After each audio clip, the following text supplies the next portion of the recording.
poop up Simon poop.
That's right. That's right. Y'all missed it. Y'all missed it.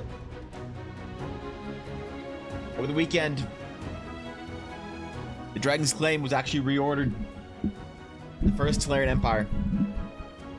As your first emperor, I promise to preserve civility and decency, all in the name of a safe and secure society.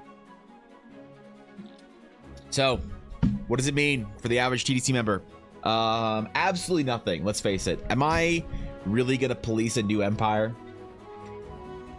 Am I really gonna, like, if I'm the emperor, am I really gonna police my new empire? Am I really gonna expect fear to keep the local systems in line? To give power to the governors and away from the Senate, eventually to dissolve it?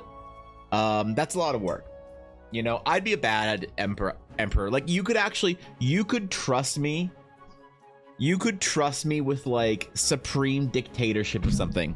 Because you know I wouldn't have enough energy to, like, actually do anything, really, you know? I'd be like, all right, I'm now supreme leader of the first Earth Empire. What we're gonna do is we're gonna make sure that there's a series of country-divided, democratically elected leaders to handle all this shit so I can go play games. Right? Like, I wouldn't wanna...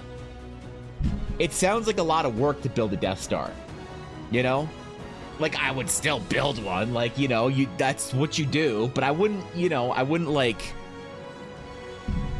try and go and galactically conquest things, because that's, I don't know, man, that's just a lot of work. And I got a D&D game soon that I got to start, so I got more work to do than I have time to police a first galactic empire. So yeah, I don't know, man. Good morning, my friends. Welcome back for a new week. Is indeed Tuesday the 13th. That's right, Tuesday the 13th. That means tomorrow is Valentine's Day. So I hope you guys all have Valentine's Day plans. You know, I hope you've got your Baldur's Gate date with Shadowheart or Asterion set up. You know I sure have my Valentine's Day plans ready. It's not much there. There's not much. I think I might play Final Fantasy. That's what I might do. I might do that. So, you know, us single folk have to stick together in these trying times. All right.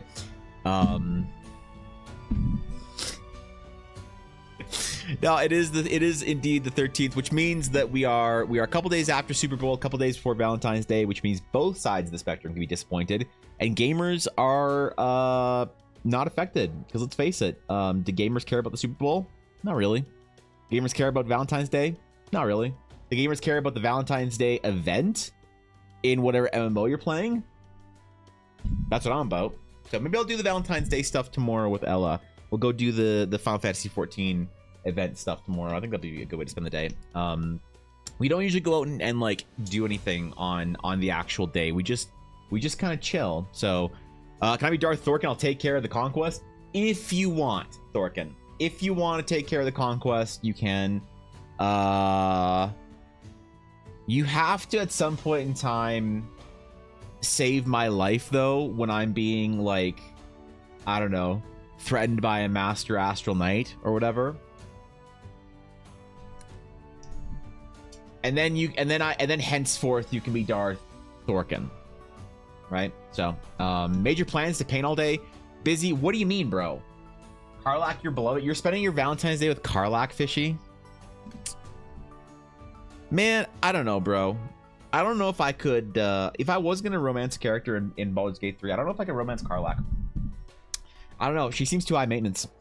You know? Ooh, I got an infernal machine in my chest. I'm gonna die unless we go to Avernus together. Like, really? Is she worth it? Is she worth going to Avernus for? Here's the thing. People talk about. They're like, I would go to the 9 hells and back for Karlach. She's the best. Would you? What if I told you?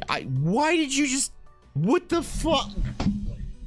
What? Hi. Hello. Hi. I did not hear Ella come in. Hi. Hi. Hi. Hello. Why are you so excited? Are you my Valentine? Is that what's gonna happen, Yuna?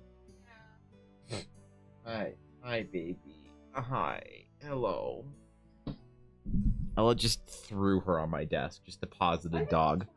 Deposit a dog on my desk. Hi, I didn't hear you coming in. Hi, baby. Hello. All right. You want to go? Okay. All right. Have fun. The thing is, though, the people don't know about Avernus. Avernus doesn't actually have good Wi-Fi. Don't have good Wi-Fi. Don't have 5G. So can't play games. She's still worth it? She's still worth it? I don't know. Uppies or not fishy, is it worth it? I have about 2 months to finish all the pieces I want to finish and need to fucking rush. What is your deadline there? She's a golden retriever. Bless the DC, dude. Thank you for the 20-month sub. I appreciate that, DC. Thank you for that. I saw you drop in drive-by sub while I was in the intro downstairs getting my water. So thank you, dude. It's good to see you, bro. I missed you. How you been? Should you talking shit? She did, actually. So I roasted Carl the other day. Fisherlin was not impressed. Fisherlin is very not often impressed. Yeah. I think Fisherlin is now also old because I believe Fisherlin had her birthday over the weekend, if I'm not mistaken. To which I don't know the exact date, but I believe it was this last weekend. So happy birthday, Fisherlin. I hope. I don't know. I think it was around there sometime. I don't know if there's gonna be birthdays here. I don't know if the exact date is public. Maybe it's to be TBD. Maybe it's soon, but fish is old now. Going on a fancy trip to meet fancy people. Fancy people need fancy art. Oh, you're doing Eldaracon, aren't you? Wither's best BG3 waifu.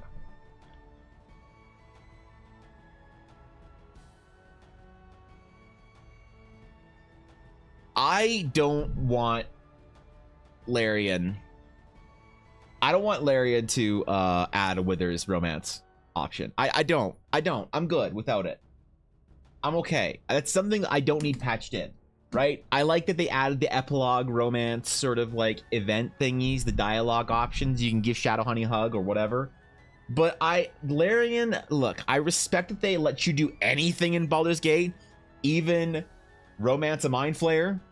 I don't need Withers. I don't need it. I'm good without. So, yeah, man. I've eaten too much lasagna and now I'm unable to move. Alaire, what is too much lasagna? There is no too much lasagna. There's the correct amount of lasagna. All right. So I think you've eaten the correct amount. I haven't had lasagna in a long time, bro. I would kill for some lasagna. Jesus Christ. I was going to bed, then remember I have to watch some French dude so I can get it dropped for Helldivers because of Nerd Life. Is Helldivers 2 out already? Is that a thing? Birthday was on the 10th, but it was over the weekend. So today's the birthday stream. Okay, well, happy birthday, Fishy. I didn't know if you're okay. All right. I wasn't sure if it was like public or whatever, but happy birthday, Fishy. I hope you had a good one. I don't know. I know better than to try and talk to you on the weekend. So, happy birthday. I was thinking about you over the weekend. I was gonna do something this week, but I wasn't sure when your birthday stream was gonna be. So, maybe I'll do it tonight.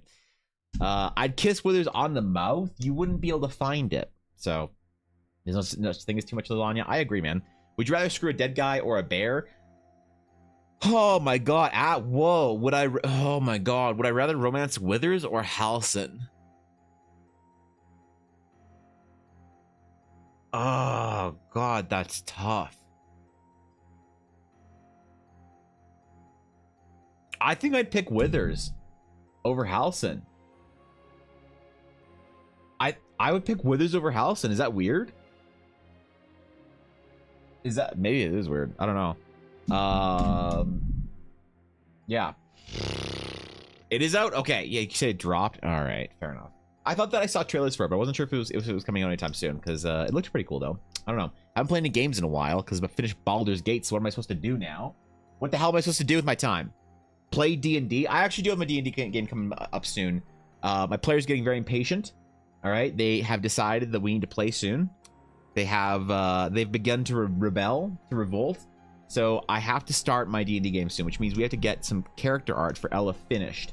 All right, we have to do the color painting version of Ella's Astral Knight, Charlotte. And I also dropped the Astral Knight and Astral Sage rules because those are out and Ella's gonna be playing with them. And I don't know, I'm worried. I'm like nervous. I'm actually really nervous. I've never been nervous to drop anything before. Right? It's like, if people like it, they like it. If they don't, they don't. No big deal. But for some reason, I feel like the class mechanics are something that's a little bit different. I'm a little bit worried or concerned that maybe they don't live up to the standard that the illustrious members of the Dragon's Claim are used to.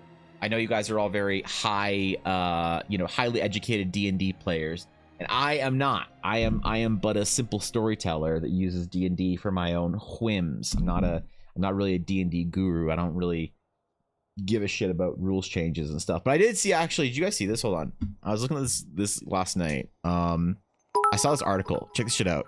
This is concerning for me. All right. I got to drop something once, but my brother still turned out all right. That's okay. All right. That's different, DC. Jesus. Thank you for 100 bits, bro. Appreciate it. That's different. All right, check this shit out. Is this, look, dude, should we be scared? I saw this shit on Twitter. D&D's 2020-2024 revisions of the 5th edition rules won't be completed until 2025. That means the D&D next new, what are we calling D&D next or whatever? D&D new. I don't actually know what people are currently calling it. It's like D&D 1 D&D? D&D next 1? I don't know. I'm thinking of EverQuest next, actually. Listen, bro. I thought that it was going to be out this year. I thought we were going to have to deal with this, all the rule changes. I was concerned that I would release my adventure for Dungeons and Dragons 5th edition just as a new edition comes out and suddenly it's not applicable. I was terrified, okay? I was scared I was going to drop the Astral Sage and the Astral Knight, these classes, and they wouldn't be useful. But here we go. Look at it. Kogiasima. What the fuck is that? What the fuck is the meta this week? Wait, what? The dwarf sperm? What is this? What is the meta this week? Chat's moms? 7. Yeah, I'll give it a 7. That's solid. That's a solid fish. Yeah, easy 7. Yep. Good start, Duria. Nice, solid, well-rounded 7. Sick, bro. Morning, Duria. How you doing, bro? What's up? How's your week been? Good to see you, man. But yes, it's not coming out until 2025, supposedly. The article goes on to say Wizards of the Coast has been teasing the revision of the Dungeons & Dragons 5th edition rule set since at least 2022. At the same time, it's been working to temper fans' expectations while managing multiple controversies. Uh-oh. Mahi Mai. That's not a chat's mom. That's delicious. I love Mahi Mahi. Dude, when I go to Hawaii, I eat like at least one Mahi Mahi. Like one full Mahi Mahi over the course of the trip. It's not good for me. That's an easy 8.5 though, DC. Thanks, bro. Thanks for reminding me how delicious Mahi Mahi is and how sad I am that I can't get it. Including an element to the OGL debate, a particularly heinous round of holiday layoffs by its corporate owner, and a complicated recall of defective products. It also assured fans that the rules will be backward compatible and player focused. A lot of good guidance for novice dungeon masters. Also, they aren't going to be complete till 2020-2025. 2020-2025. That's when we're going to be getting the new OGL revisioned rule set 3.0 player driven content feedback absorption thread pool metric Dungeons and Dragons Wizards of the Coast TM 1972 Gygax Games Incorporated edition. The full name of it, of course. So we're not gonna be getting any new D&D for a little while, which means that my adventure can come out this year. I don't have to fucking worry about it, which means also you guys don't have to spend any money. Because here's the thing, I want to take an actual, like, I wish I had the ability to pull a large group of people. This is why I want to get big on Twitter at some point in time. I want to get like a couple thousand Twitter followers so I can do realistic polls of the D&D crowd, right? I want to know in general how people feel about this. are people overall excited for D&D 1 D&D because they're excited that new rules are coming out and their D&D edition is being advanced, or are people like apprehensive or like not excited, like I don't know what the right word is, but are people like anxiously anticipating because they know it's just gonna mean they have to spend money to play D&D, right? Like I don't know what the actual temperature here is, because I remember when 4th edition came out, 3.5 players were legitimately excited. There were, of course, the old people in the 3.5 edition, community that were like grumbling, stop changing my D&D, like I don't want no new 4th edition. They were grumbling, right?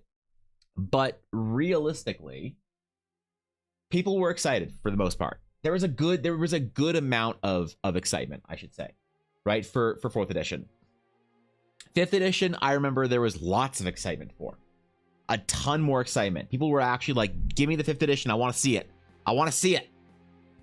And then 5th ed came out and it was great, right? But 1 D&D, I don't know if people, because it's not a new edition. So the way that I kind of read it, and this is my bit of a cynical take, tell me if you disagree actually, because I'm curious.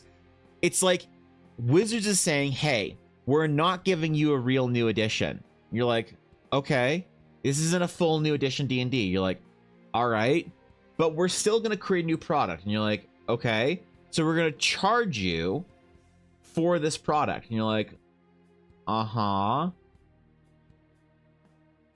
So you're going to buy it, right? And I don't know. I don't know if people are excited for this. Like, I'm not personally that excited. I'm not also like upset about it because I don't know what to expect. I kind of just don't care.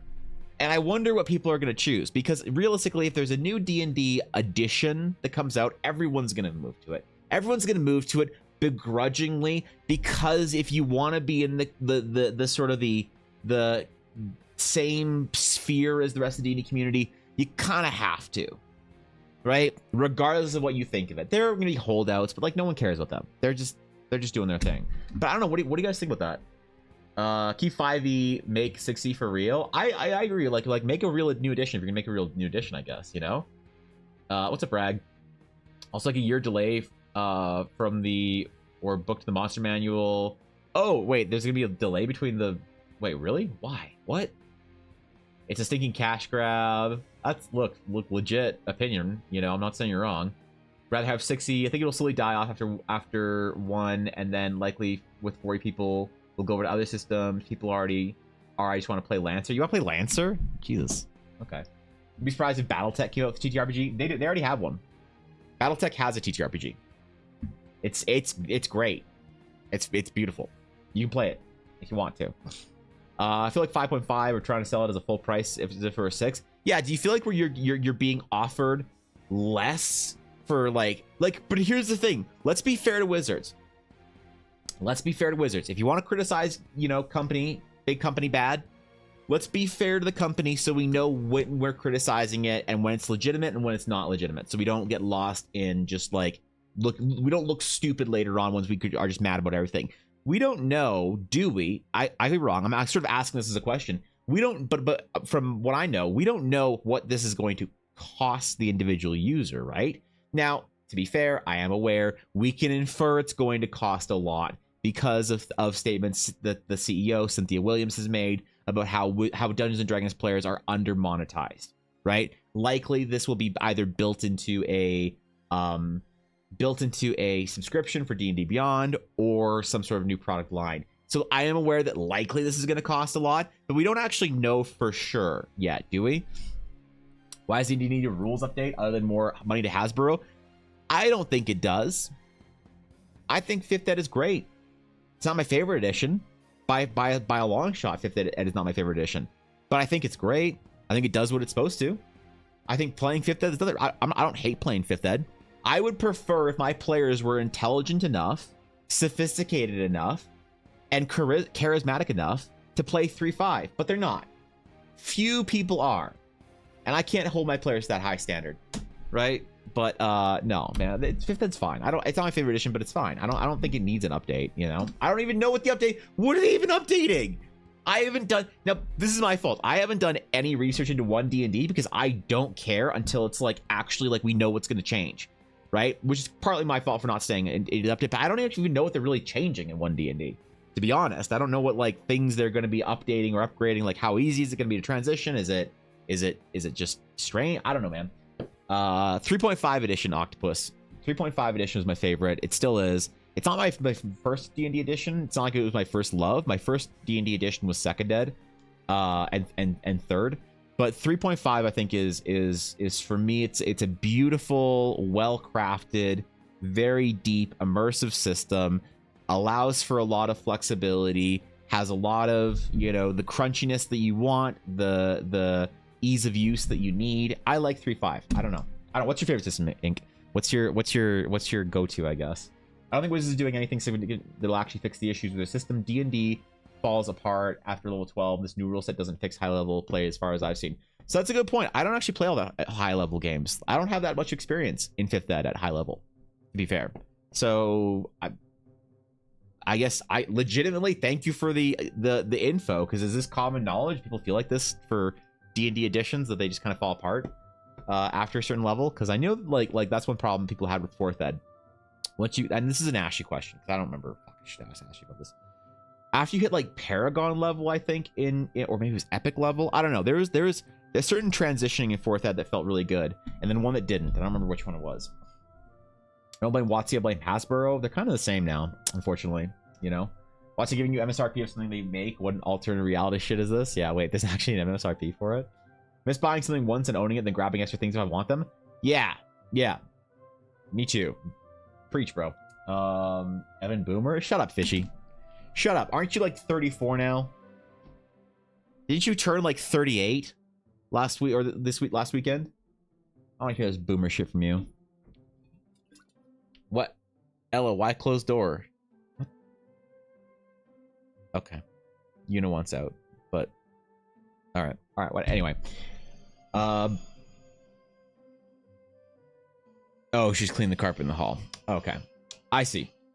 WotC moving hard into digital space. Fired their 5e book team. I'm late. Wait, really? They fired the 5e book team? No. That's not true, is it? They're like, what is that? That doesn't mean anything, does it? That doesn't mean that we're not getting a book for like a physical book, are we? And the opinion is why, but any of the D&D stuff, when the Pathfinder First Ed, Star Wars Saga Edition are free online, even 5e rules can be found casually. The barrier to entry for existing options are free without any predatory exploitation of the fan base, but people don't want to understand the hobby. So I can tell you exactly why. Because people want to be part of the crowd. People want to be part of the crowd. And it is you talk to me about Saga Edition, and I get you. You tell me, oh yeah, bro, I created a Jedi, and I took 3 levels in Scout, and then I took, you know, a couple levels in Force Adept, and now I have these like Force talents, and I took Sora Suit as a lightsaber form, and I can Hawk Bat Swoop Strike the enemy with both dual end lightsabers to get, you know, extra bonus down. And I get you, but the thing is, nobody understands what we're talking about when we talk about Star Wars Saga Edition rules. So people want to be part of a community. They want to be part of a group, a team, or whatever, right? And I get that. So that's why people rally under the biggest, you know, banner that's the most tolerable, or does the best marketing, or has the most critical role. Like, I wonder what it would have been like, because we know that Critical Role as the home game, Matt Mercer started their home game with Pathfinder, right? The like last vestiges of Pathfinder remaining in their first campaign was the fact that Percy was a gunslinger, which is a Pathfinder class that they had to basically create for 5th edition as a custom sort of like fighter, I believe. Regardless, they start with Pathfinder. I wonder what would have happened. What would 2024 look like for TTRPG fans like us if Critical Role had stuck with Pathfinder? Would Critical Role have never gotten off the ground because no one knows what Pathfinder is? Or would Critical Role have been so big and so influential that Pathfinder would be the dominant D&D edition? I don't know. Like Basic Expert, the 1987 original Old School Essentials is a cleaned up clone of BX. That is seriously old school. I don't know. I the older editions like that, I feel like we're lacking a little bit of depth that that I really like about 3.5. But they still had a lot of good chunkiness in them. You know, they had a lot of soul. You know, even if I think they're a little bit rough around the edges, they had a lot of soul and spirit in them. So that's a legit choice. I support that. Happy 40th, Fishy. Yeah, I don't know if she's 40 just yet. She might be in her late 30s. So, yeah, that's. I'm sorry, Fishy. You can't dox your age like that. I'm sorry, bro. Listen, the people need to know. People need to know. There may still be books, but highly believed to be collectors focused. I swear, if there's a book and it's like only a collector's edition, I'm not buying it. I'm not gonna buy it. I'm not gonna do it. I haven't really bought any of the D&D D&D books as collector's editions or special editions or whatever. But I'm not gonna buy any like ultra premium expensive collector's edition for D&D. I'm just not gonna do it, man. I don't have the desire to own a fancy fuck you version of the book. Because I know how much it's gonna be. I know how expensive it's gonna be, and I don't want to like back. I think in the original 5e releases, I think that the books were like about $50 or $60, and the collector's edition was like 60 or 70 or whatever. It was like $20 more ish, I think, on Amazon or at the local game store or whatever. But I guarantee you that if they do a new collector's edition books, they're gonna be over $100 each. I can't do it, man. I wish I could, but I can't. So, First Up Glass is pretty good. I don't think it would be a work. I believe saw some where they transferred across because of the show or something like that. Yeah, I don't know. I don't know if Critical Role would have gotten as big if they were Pathfinder, not D&D, or maybe they would have gotten big regardless, and then Pathfinder would be the dominant game, or if it would have affected it at all. Who knows? I don't know. Either way, we're not getting D&D 1, D&D Next, D&D OGL 2.0. What is this? Anything else relevant? I don't think so.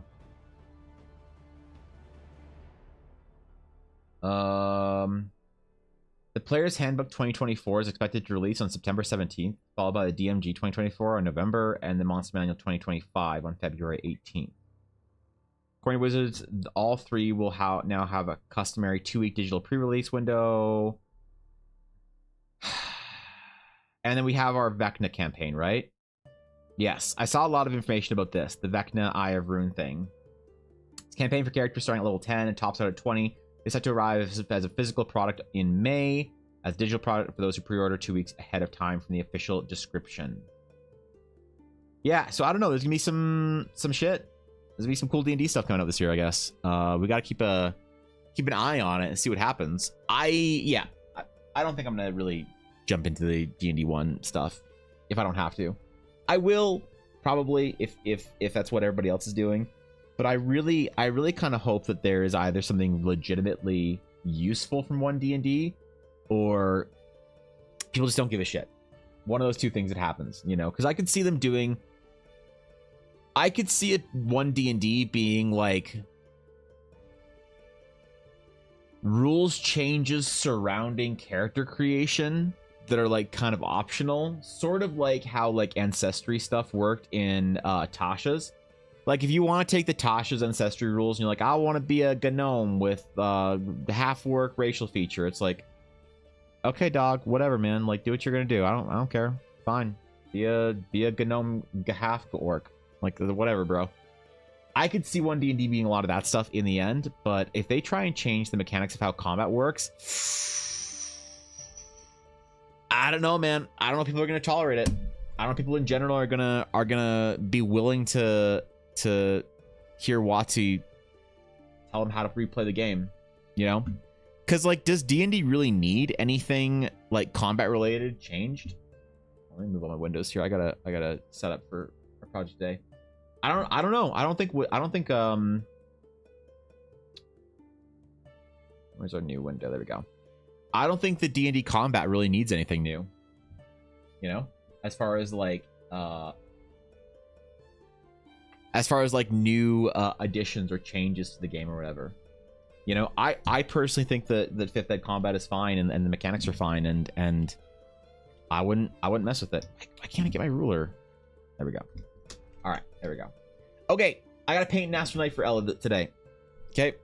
I decided that I said that we were gonna paint this character out at some point in time, and we're gonna do that today. So I need to set that up so that we can actually get another fully painted version of this character finished, as opposed to just the regular dog shit character building that I've been doing with that are sans painting.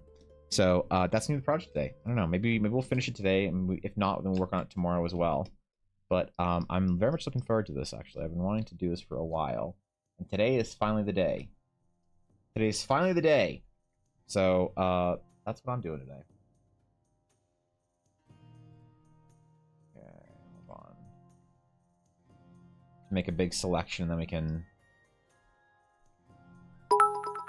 can actually get to our project today. My hope is that they're not updating rules as such but more buffing what's there. I noticed since Tasha's power scale was off, and hopefully they might boost or delete.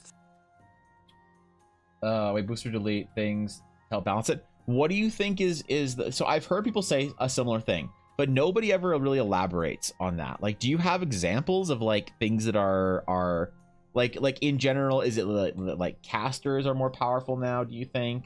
Or that melee has been changed? What did Tasha's really do? Because I feel like I need to read Tasha's for myself. It seems like everybody has these like really strong opinions on Tasha's that I just don't seem to share or don't seem to have, because I don't know what the fuck they actually did in Tasha's, you know? I have no idea. So I need to go dig into it for myself, I think, at some point in time. But people like have really strong opinions, and then I'm like, oh, what'd they do? And they're like, I don't know, man, they just kind of change stuff. And I'm like, okay. Okay. All right. Cool. Yeah. Good, man. I'd say 5e is a system that doesn't punish you all that much for not knowing the system. Whereas Pathfinder First Edition and even Saga Edition are bit leaves you to struggle if you don't know what the core mechanics are. I mean, I don't think the system itself punishes you. Like, I get what you're saying. I get what you're saying. I get where you're coming from here. I don't know if I agree that the system itself is designed to sort of punish you in a way. I kind of feel like, let me darken our line work here.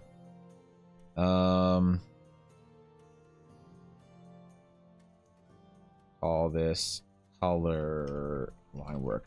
Yeah, I don't know. That's an interesting take. I don't know if I really have good examples of like in my head of the system itself doing that, but I see where you're coming from. I think I understand. What's up, Nick? New game? I'm excited, bro. I'm excited. So the slightly more crunchy side of things, though some of those restrictions more creativity has happened in a few games. So like, do they just add new options, or did they like say, oh, like Eldritch Blast now does this much damage instead? Or is it just new like options that you can select as a player? Because realistically, I don't know. I'm not like, I feel like I'm not caught up on it at all. I've heard people complain about it, but I've also heard people say that Tasha's is like the necessary thing that happened to D&D to like, you know, change all the problematic rules or whatever. And I don't know what that really means. You know? I don't buy Tasha's because typically, so here's the thing, I don't usually buy D&D books that have content in them. I buy D&D books that have rules in them. Because I don't really focus on content from Wizards. Wizards content doesn't really affect me or impact my game at all because I don't use it. Right? Not because it's bad or anything, but just I just don't use Wizards content. I make my own content for the game. So the monsters, the only thing that I use from WotC that for content is classes. But that's partly mechanics. So I would say it's more mechanics than like monsters are. So I don't know. I don't really get excited when there's a new book. You know, which kind of bums me out. Like, I've been trying to get excited for books. That's why I was like trying to get people to convince me to buy Fizzbands. But like basically it was all content and not really many mechanics or rules or whatever, so I kind of grumbled and didn't buy it. I know, I'm sitting here trying to give my money to Wizards. It's like I want to buy something, I'm itching for it. The last like book that I got was actually really fun. It was a book that wasn't even like a D&D book, but TTRPG book. But Cobalt brought me a book when they came up, when all the mods came up before Christmas. And And that was awesome. It was fun to go through a new book and like see a new system and parse that out. But I kind of want something D&D, you know? Maybe Tasha's is the one I gotta get. I gotta like see what all the drama is about and read through it. I do like sometimes enjoy reading D&D books, just like reading through the book start to finish. I know it sounds like the most either required reading or the most boring thing like possible. Normally I'd agree with you, that's the most boring thing possible. Like I don't read, I couldn't quote you the DMG cover to cover. You know, I feel like I lose DM credit or credibility on the online space because I can't, you know, quote the DMG or whatever book, you know, perfectly. But I do enjoy reading through books occasionally, especially different systems. So I don't know. I don't like that most new races and monsters have the ability to boost you to 20 on a single ability level by level 4. Wait, really? The new feats are stronger. The new races are better. They made most elves and humans just weaker. So they made them weaker by just not buffing them. Stats and feats and certain spells. It started there, but it just made the players so much more stronger and made it so much easier to min-max and just killed the challenge. I know it's a DM thing as well, but our DM never held punches and didn't shy from trying to kill us, and we still lit every encounter.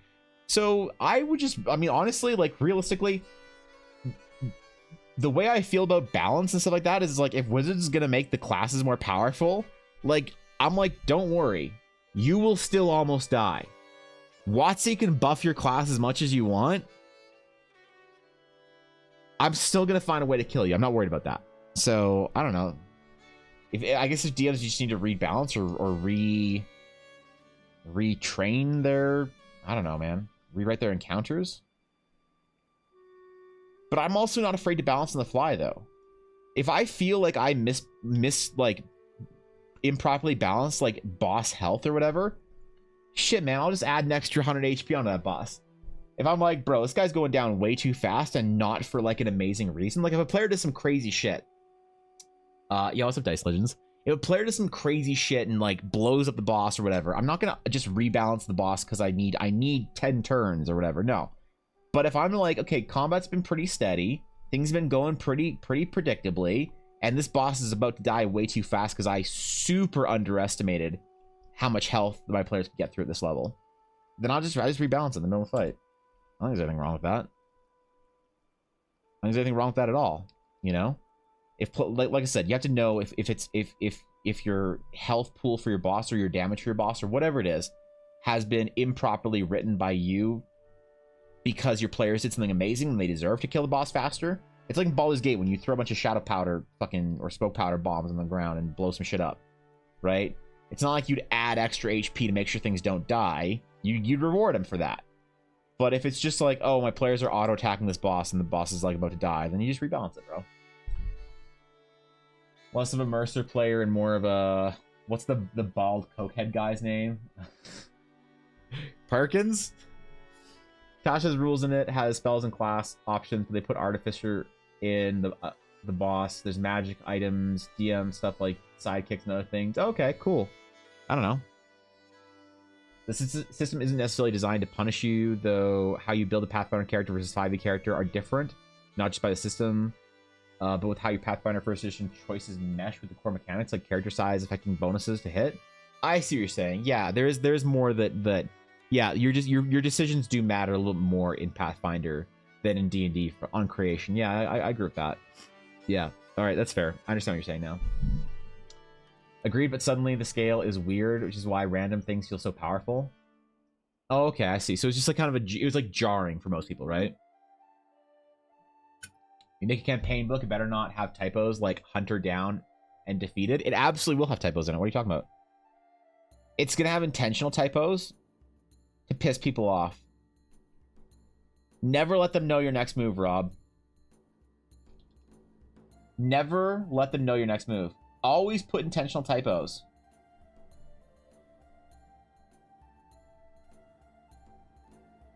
You know why? You want to know the secret, Rob? Typos are the mobile game advertising of the literary world. If you know, you know. If you don't know, you don't know, I guess. So, I don't know. And they forgot a standard human is 10 in all stats and has like what, 10 HP? At level 0, yeah. Yeah, level 0, a level 0 NPC is average 10 and everything, but not necessarily, right? They might be like below average or above average strength. Right, but the average is 10 and everything, 10 HP, level 0.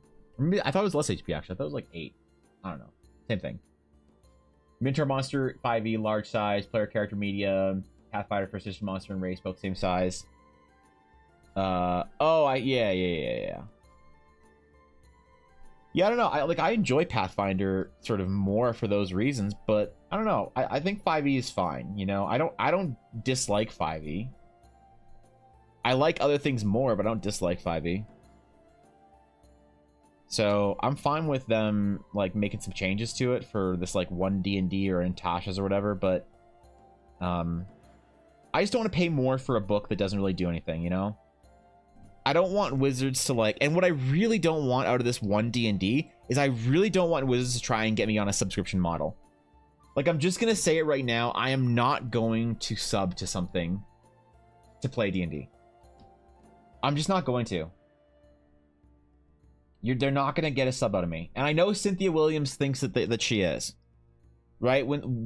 Cynthia Williams quote, the D&D players are under monetized, and she's referring to things like subscription models, D&D Beyond, whatever. I'm not going to sub to something. I'm not going to sub to something monthly or whatever, or fucking weekly, so that I can play D&D. If they want to add like new content and stuff and give you a lot of value in the sub for new content, then that's great. You know, no problems with that, but it doesn't interest me, right? But if they try and like make a sub like, oh, you can't play D&D, like, I don't know, what's a really aggro move they could make? They could say like you're not allowed to play D&D on any VTT but like ours, and then ours costs a sub. Like, they could do something like that, at which point I would play D&D and pen and paper over Discord. Because that's the way I play D&D now, mostly. I don't need a VTT to be like, to have D&D rules integrated. For me, a VTT is a virtual tabletop. It's a map. It's a battle map and has tokens on it. I don't need anything built into the mechanics, the rules, whatever. I don't need character sheets. I don't need all that extra shit part of my VTT. I am perfectly willing to use physical printed character sheets. That's the way I prefer it anyway. You know, I'm not going to pay for a sub to play D&D from one D&D. If that's what they think they're going to do, I'm out. But I like, I don't know how they plan to monetize, right? Yo, Swing 8. Wait, Swing 8? Okay, sorry, I read that wrong. Swing 8, thank you for the follow. I appreciate it. Welcome. Good to have you, dude. I'm only 10 XP from a level up. Where's the nearest farmer? Yeah, basically. You never did that? You never did that? You're never like, hey, I'm only like 30 XP away from my level. Hey, DM, I'm gonna kill a sheep. And you're like, okay. I'm gonna kill another one? Okay. I'm gonna kill this whole herd right here. And you're like, okay, how many are in the herd? There's like 30. Okay, you get 30 XP, you know? Everything in D&D has an EXP value. Everything does. Local farmer is 10. You're right about that.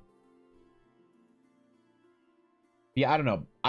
I wonder about how people like to use, like, if people use D&D Beyond, what percentage of D&D players, the thing that I'm the most curious about in the TTRPG space, the question I would like answered the most is what percentage of players use D&D Beyond? Is it like the common way for a person to play D&D now? Or is it like still this sort of fringe group that plays with the online tools? You know, because I don't know. Does the average group not really give a shit about rules and not know about Critical Role and not know about all this other stuff? They just play D&D at home and they play with their character sheets and they play with the book and they just do their thing? Or does the average player now play with like the online tools and D&D Beyond and watch Critical Role? And because it's hard to parse it out with like Twitch viewers, right? Like myself and all of you, as like people who watch stuff about D&D online, whether it's YouTube videos or Twitch streams, we're all power users. We're all pretty intense, right? Like I watch D&D streamers and talk about the game, and I watch, you know, D&D shows on YouTube, and I watch videos about D&D all the time. So I'm a power user.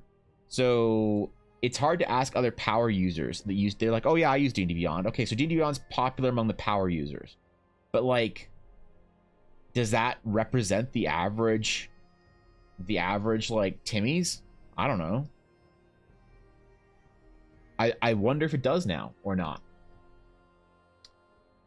Can't wait till they do shit like that and watch them lose money instead of make money. I think that if they tried to, if they tried to hold people's D&D games hostage by saying you had to play it on RVTT, I think they will. I think they will lose people right now. I think that the player like sentiment or whatever, player morale, I don't know, the player like vibes from the general player base is not, they're not happy with Wizards enough that they would let Wizards try and do that, you know? After the whole OGL drama, I think Wizards got a real strong reality check. But like, yeah, you guys are the biggest space, like the biggest, you know, the biggest D&D boys are out there on the block, but you can't, you're not that big, right? Wizards to D&D is not what, okay, how do we word this? Wizards to TTRPGs is not as dominant as Wizards to TCGs, right? Wizards of the Coast is the dominant trading card game, and they can do whatever they want, and they have done whatever they want. They've done good stuff for the community. They've done very bad stuff for the community. They've sunk their game stores. They've killed their pro play. They've destroyed casuals. They've destroyed collectors. They destroyed. Wizards can do whatever they want to the TCG community, and they'll stay. They can't to the. Yeah, Pokemon's big, but WotC's dominant. There's no. It's not even close. It's not even close. Pokemon is big, but it's not even close. It's not it's not even in the same realm, right? But the thing is that Wizards doesn't have the TTRPG player base. Thank you 100 bits though. Appreciate that, DC. They have the TTRPG, you know, scene gripped pretty tightly, but they don't have them by the nuts like they do for the TCGs. So I feel like that was a bit of a shock for WotC when they're like, wait, we can't do the OGL thing, you know, because they rely more on third parties than TCGs do, right? They rely more on third parties than TCGs rely on like the third party game stores. I hate D&D Beyond because of the paywalls. Yeah, I mean it does. It's tough, you know. It's like what is an adequate amount that you'd be willing to pay for like content versus what is like what's a little bit too far, you know? Like is a D&D book, if a D&D book was like $10, $8, would you pay for it? If a D&D book was $20, would you pay for it? Like how much would it have to be discounted for you to buy your stuff digitally and feel good about it? I don't know. I don't actually know the answer for myself. It's a difficult question, I think. I still use my play in person and use the app because my dyslexia ass needs the help. That's fair. Yeah. That's fair. I found the app helpful when we were recording MWTB because it was quick and everyone used the tables to save time. I get, yeah, time, like it is definitely a big time saver with a lot of stuff. I do get disappointed though, DC, when my players don't know how to use pen and paper, because occasionally I'll tell them to do something or to add something to their character sheet and they're like, I don't know how to do that. I'm like, what? Like, I don't know how you do that in D&D Beyond. I'm like, I don't know, you just add it to your character sheet. Like, but I can't do it. You can't. There's no button in D&D Beyond that'll do it. And I'm like, I don't fucking know. Then you figure it out, dipshit. Like, manually add that bonus to your attacks for the rest of the day. Then I don't care. Roll it in D&D Beyond and add the +2 that I'm telling you get. Right. PDF price is 5 to 10, not full price for sure. Yeah, I think if they were for me 8, I think if the PDF prices were about 40% of the book price, that's about the highest that I think that I could go, right? If it was less than half, maybe. I think 5 to 10 is a little bit too. It like they could definitely charge more than 5 to 10, but it's like, okay, so 5 is a good value. We agree on that. 100%. You and I are both in this. If the PDFs were $5, dude, we'd buy it. If they were PDFs were $10, we'd probably still buy it. What if the PDFs were $15? Would we still buy it? Maybe. I probably would. If the PDFs was $20, it's like $20 feels pretty good, I guess, kind of maybe at the top end for me. If the PDF is 25, 30, and I'm like, okay, I'm out. It's like really interesting, like what price point are people kind of like out on for buying PDFs? It's very different for a lot of people, and obviously like WotC's figuring out how to maximize money by figuring out how much they can charge versus how many people they're losing. You know, it's very like, man, pricing digital goods and digital assets is very complicated. It's also not all inherently evil, you know, but it's a complicated calculation or whatever, right? You want to figure out how to price your stuff fair and have people, like the most amount of people, you know, jump on board, but you don't want to go overboard and then like alienate people. 25 for unlimited characters, and for the book slightly less than the physical copy. What's the current book on D&D Beyond though right now, actually? Because I think it is a little bit less, right?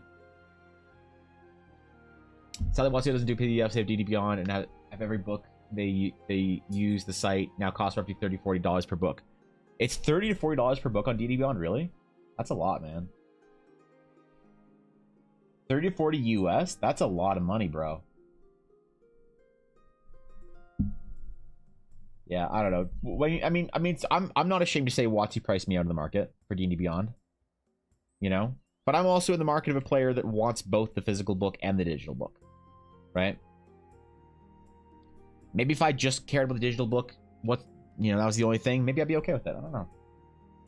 Again, it's hard to say because the product isn't necessarily made for you as a player. D&D Beyond is certainly not made for me. So I feel like I can't criticize D&D Beyond too much. You know, along with like the hate mob on D&D Beyond, because it's not meant for me as a D&D player. So it's like, who am I to sit here and say it's like bad value or whatever? I think at the very least, regardless of how I feel about pricing for D&D Beyond, I think D&D Beyond is cool. I think it's cool. I just don't know if it's ever really useful for me, right? Will D&D's foiled box sets for the core rulebook be obsolete? I don't know.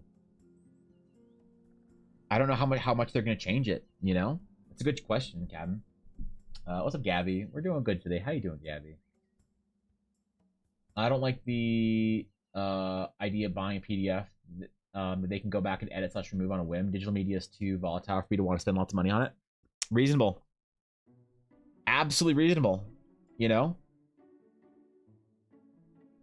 It's also, don't forget, you don't own the PDF, Dury. It's a license to use the PDF. Remember that. It's not, we're not buying the PDF. We're buying the license to use the PDF. So there's that part too, I guess. You know, we gotta add that part in too. You know, this is a little extra, detail people forget. 30 to 40, so like 15 to 20 something in Eagle dollars. Yeah, I don't know the fucking American prices. I don't live in a real country. I live in Canada. There's WotC PDFs, only D&D Beyond. Wait.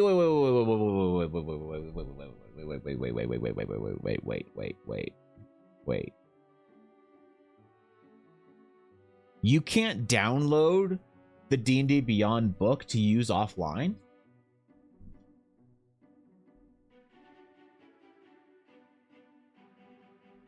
Wait, is that true?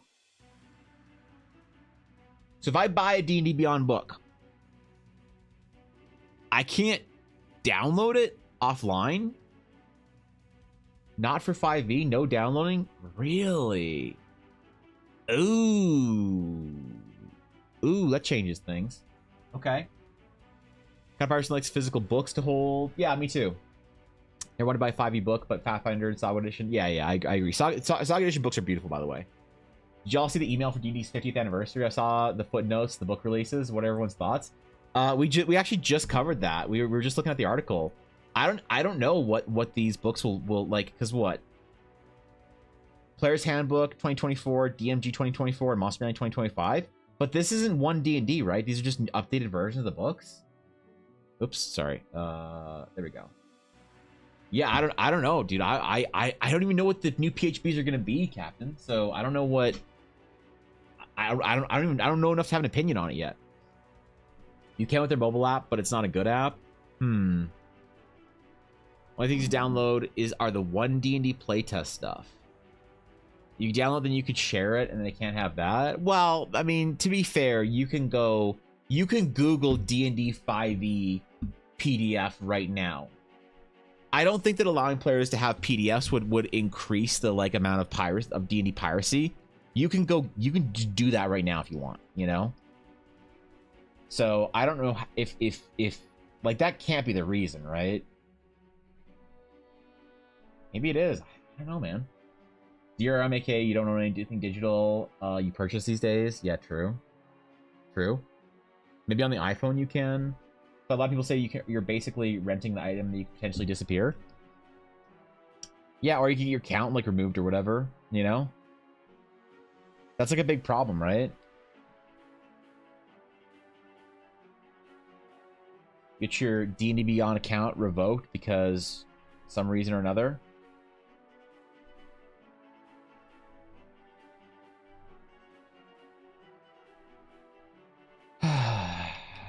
I don't know.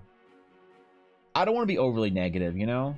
I don't want to be just like angry Madge boy about D&D things. But I'm nervous, bro. I'm nervous.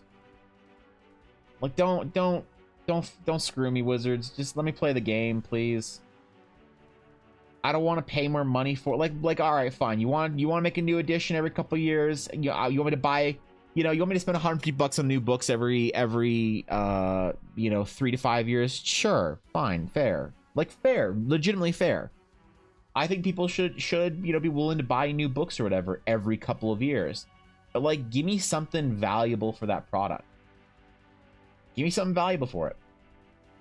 Don't just say, "Oh, you're still playing D&D, you should still be paying us money." Yeah, the bee plunder. Right? Time to download all their books because fuck them. Look, as a D&D streamer, I cannot condone the use of piracy to find new D&D content on the internet. All right, I'd never tell you to pirate anything, regardless of what it is. All right. The Vecna book and Infinite Staircase books are the last 5e books, but otherwise, those new PHP, DMG, and MMOS manual are one D&D. But they said that they're not coming out to 2025. Now I'm confused by the article. I don't know what the article is trying to tell me then. Those are all new to one D&D then?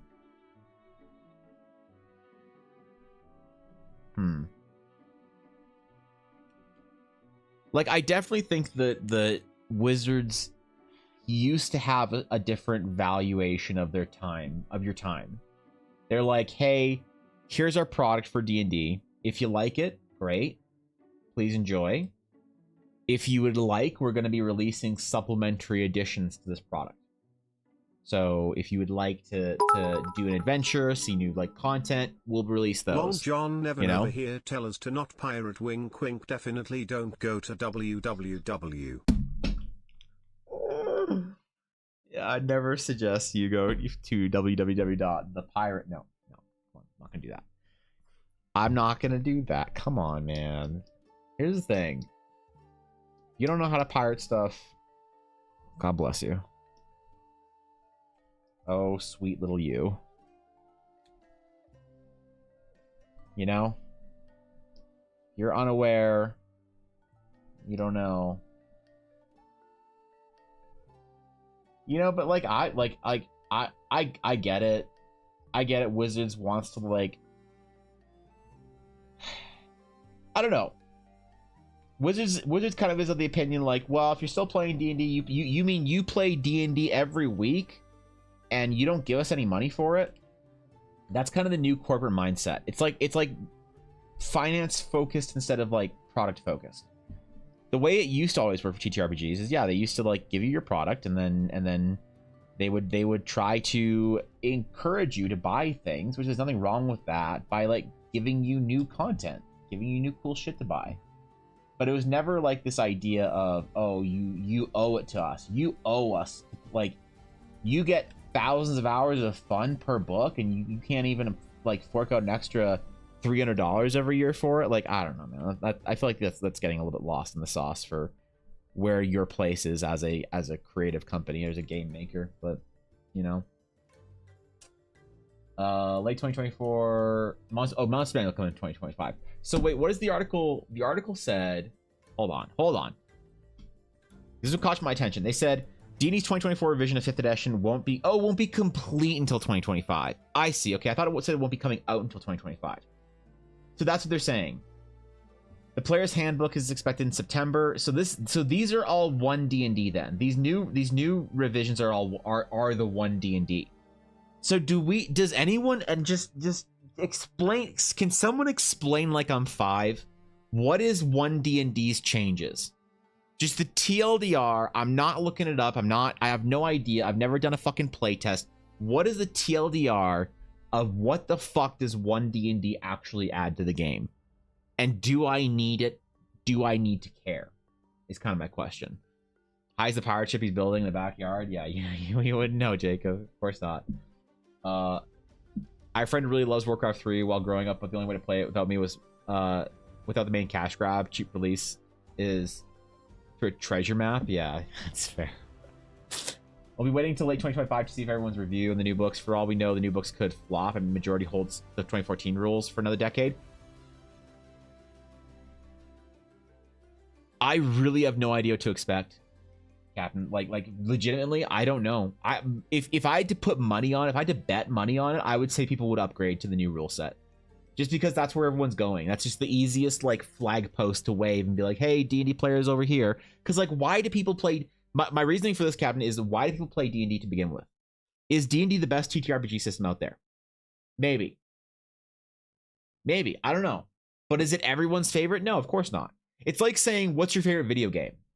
You know, like your favorite like FPS. You have some people who love Overwatch, some people love Apex, some people love Fortnite, some people play PUBG or CS or Valorant.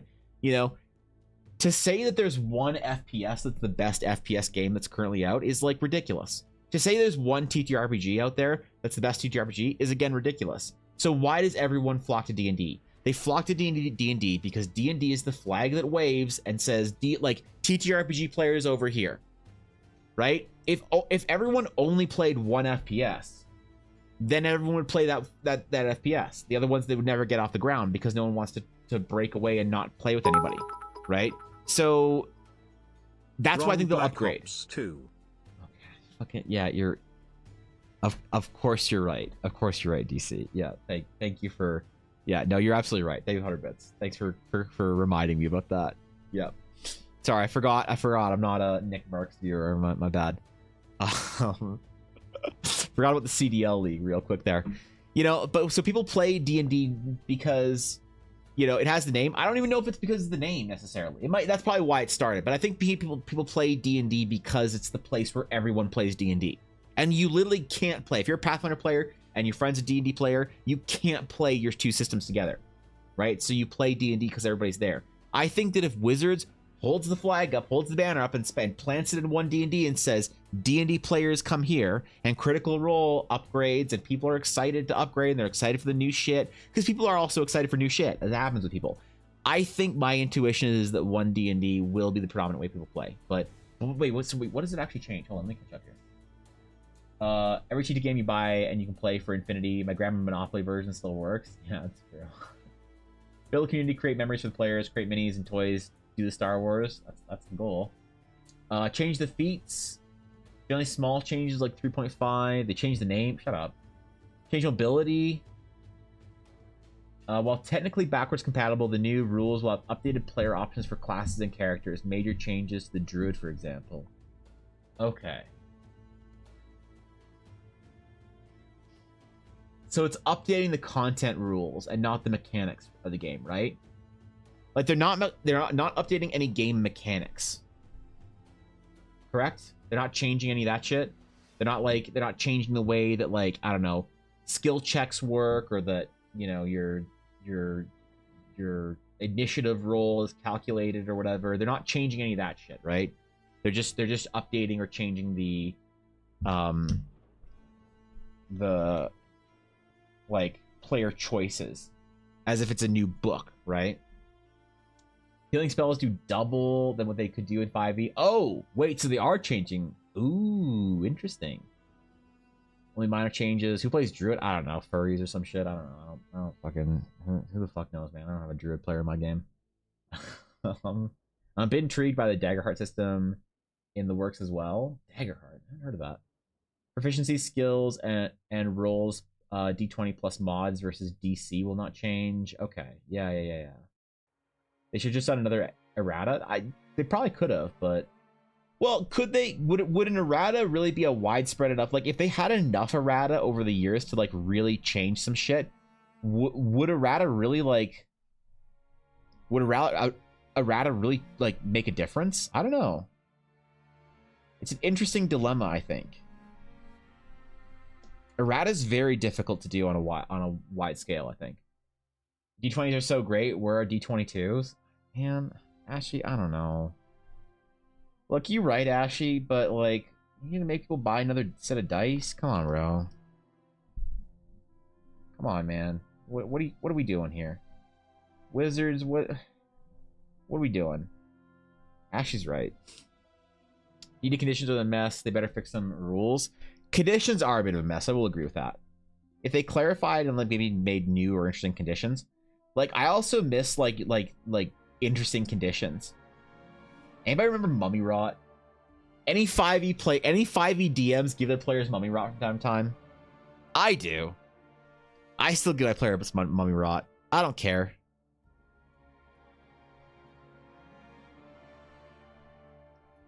I still give my players Mummy Rot. I don't give a shit about what they say. I'll be Mummy Rot their dumbasses all day and week. Oh, it's a disease. No, it's a curse. No, it's a disease. No, it's a curse. Withers, help. Baldur's Gate 3 created 2 druids just to double the odds you like one. That's... Oh, God. Wait, who's the second druid? Halson and... Who's the other druid? It's called 2D20 system by Modiphius. Alright. Okay, boomer. Okay, boomer. D&D made minor changes. Roll for digging speed and how well your headlamp works. What? Oh, minor changes. Apologies. Yeah, minor changes. Yeah. Rock. Those are the wrong changes. Shit. You got the wrong PDF, Rock. Shit, man. Yeah. Sorry, man. I'll send you the updated one.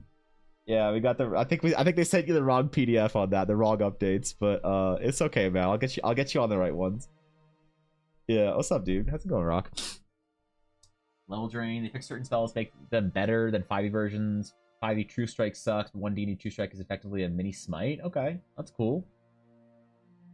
Jaheir. Wait, Jaheir's a druid. I never. The only time I ever had Jaheir in my party was briefly for dialogue between her and Nine Fingers, because Nine Fingers was like, "Bring me Jaheir." I was like, "Okay, yeah, all right, fine." And then I had Jaheir join my party as level 1, not leveled up, whatever. And then I put Jaheir back in camp and never touched Jaheir again. You think I want to go adventure with some old chick? Bro. Come on. MILF. Okay.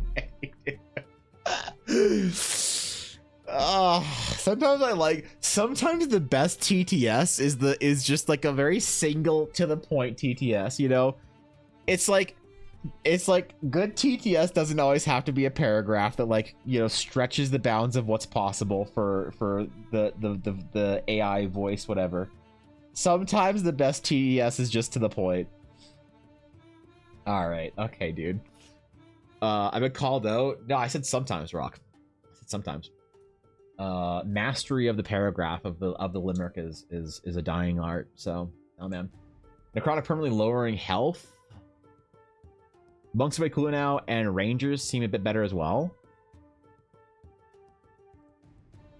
Okay. All right. Sure, man. Like, get me excited. Fuck yeah.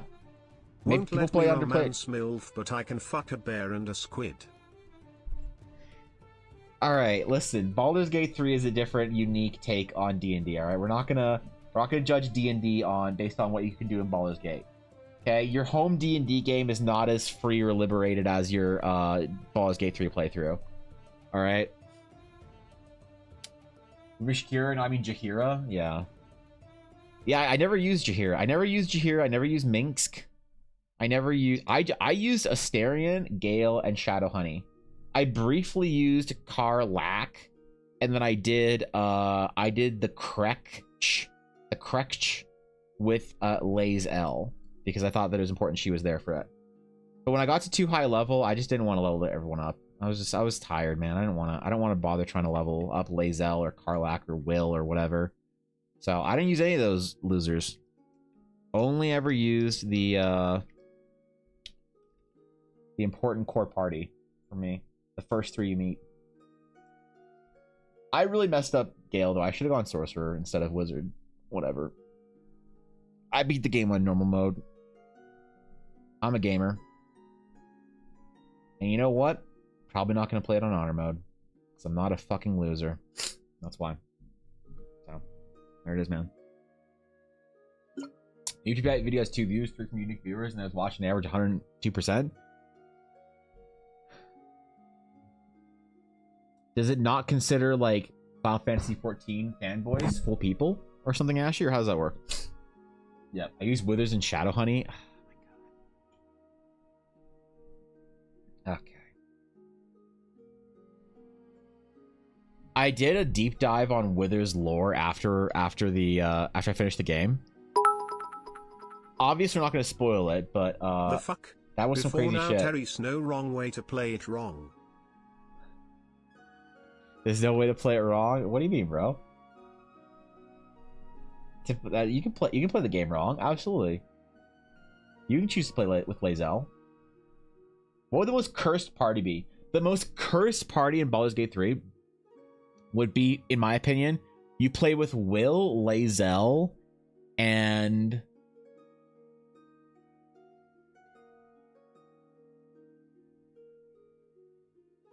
God. What does a cursed playthrough look like? Will, Lae'zel, and I have to water my bamboo. Shit. Anyway, my leaves are turning yellow. Will, Lae'zel, and then one of the new ones like Jaheira or Minsk. That'd be pretty. Yeah. Use all higher 0-star story. You know what? That's probably the true Giga Chad way to play. Who needs dramatic backstory when you can play with a hireling, right? Rangers have always sort of struggled in class identity and effectiveness. Even Pathfinder, the Slayer, is better Ranger than Ranger. Study target is a class ability. Makes a favorite enemy look like a chump change. Yeah, I don't know. I think that like Rangers always benefit from other levels. Like even in Baldur's Gate 3, you never go full into Ranger, right? Well, I need to remind myself to water plant. Water plant. Ella got me a bamboo plant from IKEA that she put up here, and I'm worried that I already killed it because the leaves on one of the stems are turning yellow. So I think I remember to do that. Okay. I wrote myself a note. I'm good at this. That'd be cursed. That would be cursed. Lae'zel is a hidden treat. Bear? Oh, house. Yes, thank you. I forgot about fucking house. I forgot about the bear. That's how irrelevant that character is to me. I forgot that he existed. The most cursed playthrough would be Lae'zel, Will, and Halsin. Oh my god, could you imagine? Oh, the amount of dog shit dialogue. The lack of party chemistry. It would be terrible. I kind of want to do it now. Goku, Lae'zel, Withers, and a dream daddy / mommy in your team. That's what you do. You just mod it. So I was going to play through Baldur's Gate 3 again with mods, and I couldn't find any mods that really changed the game enough that I actually cared. I was very disappointed. I was disappointed because I have nothing to do. I have nothing to do. Yesterday I had one of the worst days like ever. I just had a fucking terrible day yesterday. It was just the absolute worst. I just whatever. And I like kind of checked out at one point, and I was like, you know what? I just fuck today. Like I'm just gonna chill. And I wanted to play a game, but I realized I had no game to play. It was such a disappointment. I realized I had no game to enjoy. Baldur's Gate 3 is over. I don't have any other games to play. Like, dude, I gotta find a game, man. Or like figure out a way to play Baldur's Gate 3 again. I need something to do. I need something to chill. I have no games on my computer right now except for Final Fantasy 14. And where I'm at in 14 right now, I have to be playing with Ella because we're playing through the story together. So if Ella's not playing with me, I can't play the game right now. And like 14 story is sometimes a little bit heavy. Like playing through MSQ constantly is like not always what you want to do. Sometimes you just want to chill and play like a more relaxed kind of thing. And I think where we're at right now in the MSQ, I got to do a dungeon as well. I don't really want to do that, so but yeah, I gotta find a game, bro. Oda, holy shit! Thank you for the 41 months, bro. Thank you, Oda. That's a long ass time. Thanks for representing one of the longest term sub badges in this channel. Shit, dude. Thanks, man. Was saying all hires is to play wrong. Oh, I think that'd be the fun way to play because don't they all talk like Withers? Like I'm pretty sure they all talk like in Withers like cadence, don't they? The second playthrough, I avoided Gale and bought a Withers wizard. All right, that's pretty good. Blade Singer mod and 5e spells. Helldivers 2, 4x Foundations. I don't know. Helldiver is not really my style of game. I want like another RPG or something, or like, you know, that's what I want. I don't know, man. Got a bad day. It's okay, Rock. It happens to everybody, right? Sometimes you just have a day where you're like, you know what? I fucking lose. Like this, I lose. It's okay. It happens to everybody. Everybody has bad days from time to time, and yeah, mine. I said fuck it, man. I really should have gotten the correct shade of metal here, shouldn't I? What am I gonna do? I'm gonna reshade. Oops. My metal. For the correct shade. So we at least have something somewhat correct here on this character. Hope it didn't screw up. Screwed up a little bit. Alright, we gotta fix our lines. We gotta fix our edges. We gotta fix our edges like the San Francisco 49ers need to fix their defense, am I right? Am I right, football fans? Sorry, I wanted to be part of it for a minute. I just thought maybe I could... Yeah, no, that's fine. Play Warframe? Yeah, I don't know. Mountain Blade? Mountain Blade's pretty good. Love and Power World, I definitely wait till they drop an endgame or something. I personally looked at Power World and thought, meh, pass. Power World does not look that great to me, you know? I think Power World's great to watch. Like, I've been enjoying watching Power World. I've actually, unironically, Ashy, I've enjoyed watching Power World on your stream more than anyone else. I know you didn't stream Power World a lot, but you know. But I've enjoyed Power World a little bit, you know, watching it from viewer experience, but I don't think not my jam. I don't know. Which is like really weird because I'm a massive Pokemon fan. Massive Pokemon fanboy. I play every Pokemon game when it comes out, even if it's terrible. That's actually not true. I didn't play Arceus or Legends or whatever, or fucking any mainline Pokemon entry I'll play, right? But I don't know. I need another game. I need a new game. I want another TCR. I'm not playing Crusader Kings, Thorkin. I'm not that old or bald enough to play Crusader Kings, okay? Mr. Prepared, spellcasting a 3/5 in first edition to give value to bring a sorcerer or spontaneous caster with access to all your spells. Yeah, I guess they kind of homogenize them a little bit. You're right about that. SWTOR, I can play SWTOR. Actually, you know, I was thinking about playing through KOTOR. I could play through KOTOR, you know? I don't know, man. I can play through KOTOR. How's the night class creation? What's happening with them? I'm getting some review on the editing right now, Nick. I sent them to a friend of mine and asked for a little bit of editing input before I drop it for the whole guild. I want it to be at least a little bit polished yeah. So I'm currently waiting to get it back right now. If you're closer, you can have one of the red velvet cream cheese cookies I melted while white chocolate over. That would be delicious, but bro, right now, Rock, I'm on 1450 calories a day, man. You think I can eat a fucking cookie? That sounds delicious, but I'm eating fucking lettuce right now. That's my life. That's my life. I'm basically a rabbit at this point, so. New Vegas. Yeah, I don't know, man.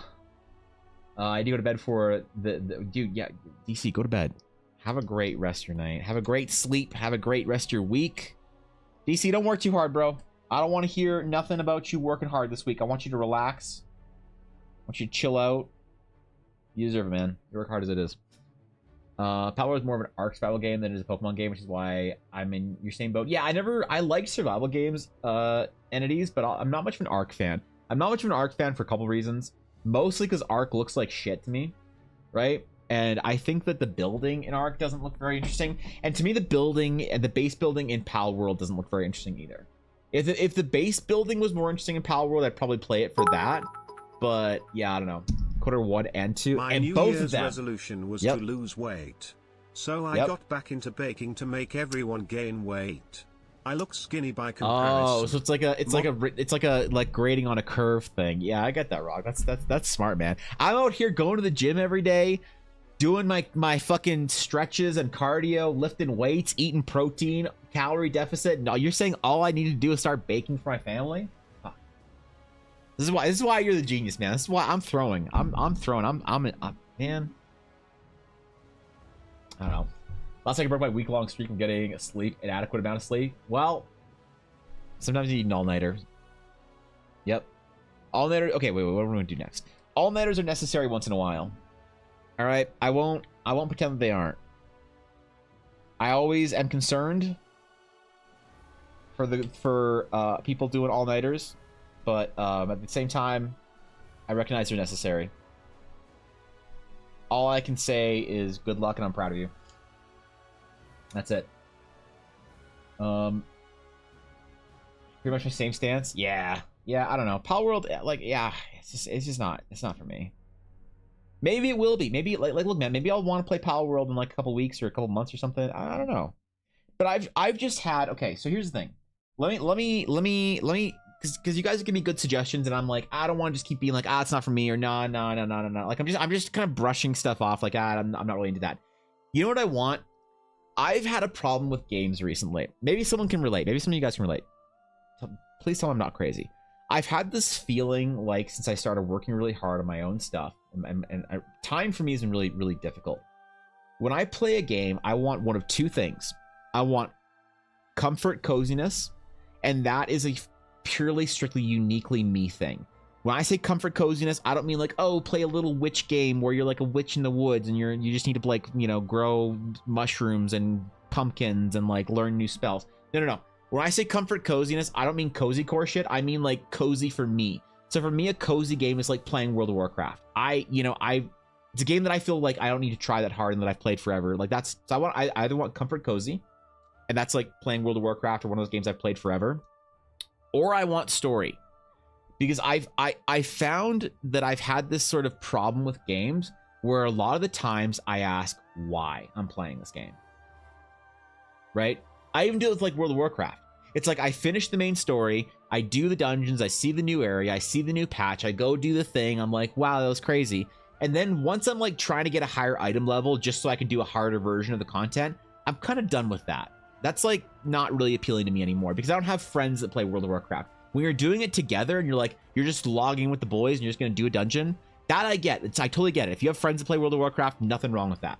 But for me, since I don't have friends that play World of Warcraft anymore, I don't have that group of friends to play with. So I don't really feel like I get anything from doing the same dungeon but harder like I used to. So there's that. But I don't like. I ask why for a lot of games. Like League of Legends, I'm like why? It's like I'm gonna try to get better at this game I don't really care about that doesn't bring me any help in my life by getting better at. Okay, so I don't care. Baldur's Gate 3, great game, really fun gameplay, really cool, great story. Baldur's Gate 3 makes me a better GM. Baldur's Gate 3 made my players way better players, by the way. I don't know if you guys noticed that. Any other GMs that have players that played Baldur's Gate?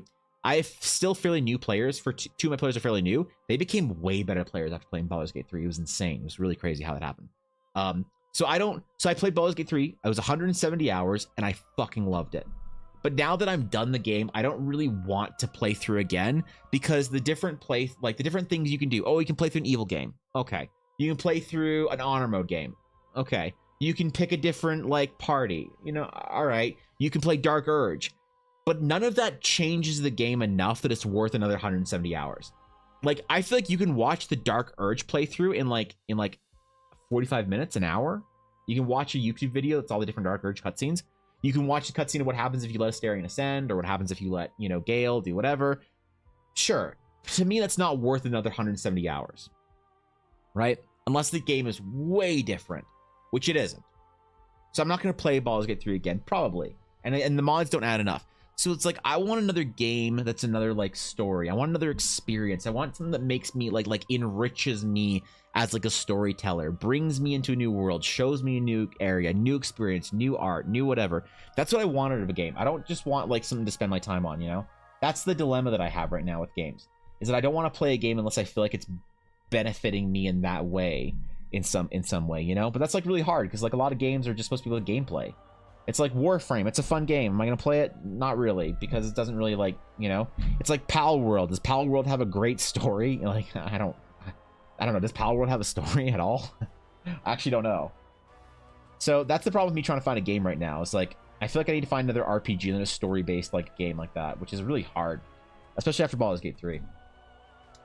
My comfort cozy is Dark Souls 3, Elden Ring, COD, and other such not cozy games. Yeah, you're crazy. Yeah. I like the tempo of Power World because there's a lot to do, but you can never hit 100% efficiency, but you're always being productive, like Stardew or Monster Hunter or Power Wash as far as pacing goes. It's like a fidget cube. I dig that. That's yeah. Yeah, it's like kind of cozy in that same way. It's like I bet it's kind of like playing Minecraft for me, you know? That kind of like same sort of just like general fidgety, just like, you know, add a little bit to your base, go do a thing, go. Yeah. I can relate to that then. Only went from what is D&D to I want to be a 2-foot tall monk that throws explosive barrels at people. Yeah, the effective Baldur's Gate 3 was different on different players, I suppose. My players are like, oh, let's try and break in instead of just killing everyone, you know? What if we sneak into this building? What if we like try and bribe our way in? They like tried other ways of doing things. Then you get the Allners of the world. It's just like, I want to be an optimized halfling barbarian that throws the explosives. And you're like, all right, you know, legitimate both ways, I guess, right? Skyrim DLC like mods. Yeah, it's true. I haven't played Skyrim since I was like probably 14. I don't know. Been a long time. I'll say again, come try Sea of Thieves. Sea of Thieves. Ooh, I hear they just did some big updates for Sea of Thieves. I feel like Sea of Thieves is a game you need to have friends that play it, right? That's my impression of it. I never see any videos of people playing Sea of Thieves alone. That seems interesting. It's always like playing with the boys. So I don't know how Sea of Thieves is for like a single player experience. You're always busy, but there's never specific pressure. I dig that. That's legit. Really need to play through it again. I wish people would move past the idea of infinite replayability and story. One-time story can be great on its own. 20 and, you know, or wait. Huey and One Shot are some of my favorite games. And they're not hyper replayable. If you want replayability, do multiplayer like roguelike. Yeah. I think that's cool when you have a game like Baldur's Gate that has a lot of replayability. When you would, for people who are willing to tolerate another 120 hours or 180 hours or whatever for a slightly different outcome. You know, but for me, like, I knew I would play it only once, so I did everything I wanted to. If I didn't do everything I wanted to, if I didn't save scum, if I didn't, like, you know, do the one playthrough to rule them all, I'd probably want to play through Baldur's Gate 3 again. But I knew that I didn't want to spend that time or volunteer that time, so I didn't, you know, I didn't play the first playthrough completely blind. I knew what I was like getting into for certain things. Dragon's Dogma 2 is coming. Dragon's Dogma is one of my favorite. Dragon's Dogma is cool. Graphically, it doesn't really appeal to me, but maybe the story's cool. I don't know. I'd like to give it a shot. That'd be fun. Sea of Thieves can be played between 1 and 4 people. They recently released Safer Seas, which is a mod in Sea of Thieves that lets you play in a world where it's just you and your ship and your crew. Oh, that's cool. Is it fun to play on your own? Like, is it actually fun to play in a single player, like, playthrough of just you and your ship? Like, is that even a fun way of playing? I always think of Sea of Thieves as being this big, like, you have to play with other people, and it's this big, like, dramatic, like, what is the game if not being a fucking pirate? It's like in Eve, right? My brother, when he played Eve, I was so disappointed in him. I remember when he told me he was an Eve pirate. I was like, I'm ashamed. I'm ashamed to be related to you. I can't believe my brother is a pirate in Eve. You disgust me. That was kind of funny, though.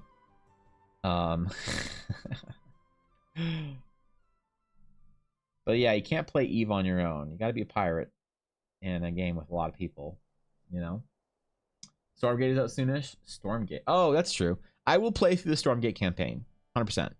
I am promising myself not to get good at Stormgate. Like I spent years of my life getting good at StarCraft 2, and it ruined me. It ruined me, man. I am not gonna try and get good at Stormgate. I can't. I can't let myself fall down that pit. I will throw my life away to get good at a fucking irrelevant game. Not that Stormgate's irrelevant, but like, you know what I mean. To get good but still be irrelevant in the game. Like if I could be a pro or whatever, that's different. But I'm not gonna grind rank in Stormgate. I'm gonna play it for fun. I'm gonna fuck around a bit, have some fun, have some laughs, and then deeply fall into Stormgate esports.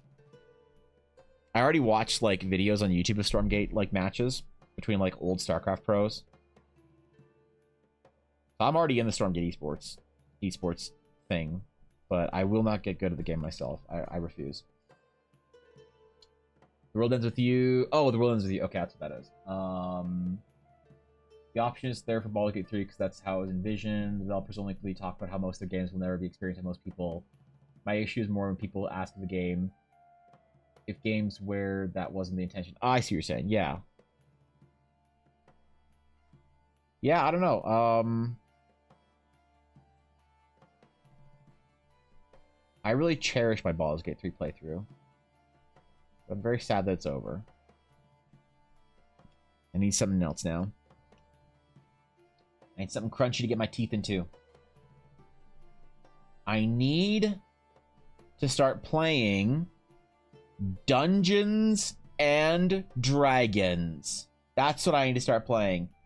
I need to start playing Dungeons and Dragons. The role-playing game. That's what I need. I need to find players who want to play Dungeons and Dragons with me. But in the way that I want to play. I want to play a D&D game. I want to run a D&D campaign where I play with paladins only. Oath of Vengeance paladins times 4. Between 4 and 6 Oath of Vengeance paladins. You either have to be a 7-foot tall pretty Aasimar like Ella, or if you're not being a 7-foot tall pretty Aasimar, you have to be a big, hairy, sweaty man. That's what I want. You know what you need to do? What? Is you need to watch Dungeons and Dragons, Honor Among Thieves. Rated better than Return of the King. Oh my god. Just because, look, hey, listen, it's on one site that it's rated on. Okay, that dude, you're just trying to make me mad, dude. You're not trying to help Rock. You're just trying to upset me, okay? Man, I'm not watching that trash movie. I am never going to finish that movie. I am never going to finish it. All right. Barring some like big sub goal or something, some kind of challenge where I'm supposed to do something I don't want to do, I am never going to finish that movie. All right. Unless Chris Pine himself wants to play D&D with me and ask me to watch his movie. All right. Barring some crazy shit, I'm not finishing that fucking movie. All right. Chris Pine shambles, yeah. Currently working on a campaign idea in which the party is drawn into toppling a corrupt king that is actually a magic-hating polymorph red dragon. Every arc presents a number of possible contacts, and if their quests are completed, then they provide different things, and the party goes to face the king. Say Arc 1 has 3 options. Players choose 1 and 2 after the campaign quest. The story moves to Arc 2, etc. That's cool. I always like progressive sort of like storytelling like that. Kind of like in Baldur's Gate where you like helped your allies and then you got them for the last encounter. I think that's a great way of doing it. Background. Yeah, all clans provide different benefits. Like a clan of kobolds live in the sewers, which acts as guerrilla fighters for final fight. That's brilliant, dude. I love those kind of games. Those are some of the most satisfying games to play, I think. Let's do it, paladin only game. Yeah, fuck yeah. Or a military officer that, if they can get them on their side, can either provide soldiers or even reroute soldiers into the fight to an open a way forward for the party. That's a lot of advanced planning, but I dig it. I think that's sick. I think you got the right vibes there, dude. I definitely dig it.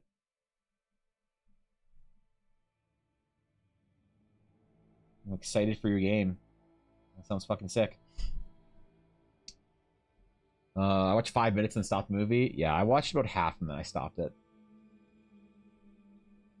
I think I watched just about half, maybe just over, just under, somewhere around there, and then I gave up on it. I tried. I really tried with D&D. From the moment I saw the trailer, I knew I wouldn't like it, and I gave it a chance, hoping I would. And the D&D movie is one of those things that I'm shocked people love, but they love it. You know, and hey, who am I to say that it's not a great movie then? It's not my kind of movie, but I can't say it's a bad movie. People clearly fucking love it. Wait. Some go live stream on YouTube watching Honor Among Thieves. Oh my god, dude. Come on, bro. You watch everyone watching it in morbid curiosity. It's just a watch along. My impressions of watching D&D Honor Among Thieves. Really? That's what you want? You think you do, Thorkin, but I don't think you actually do.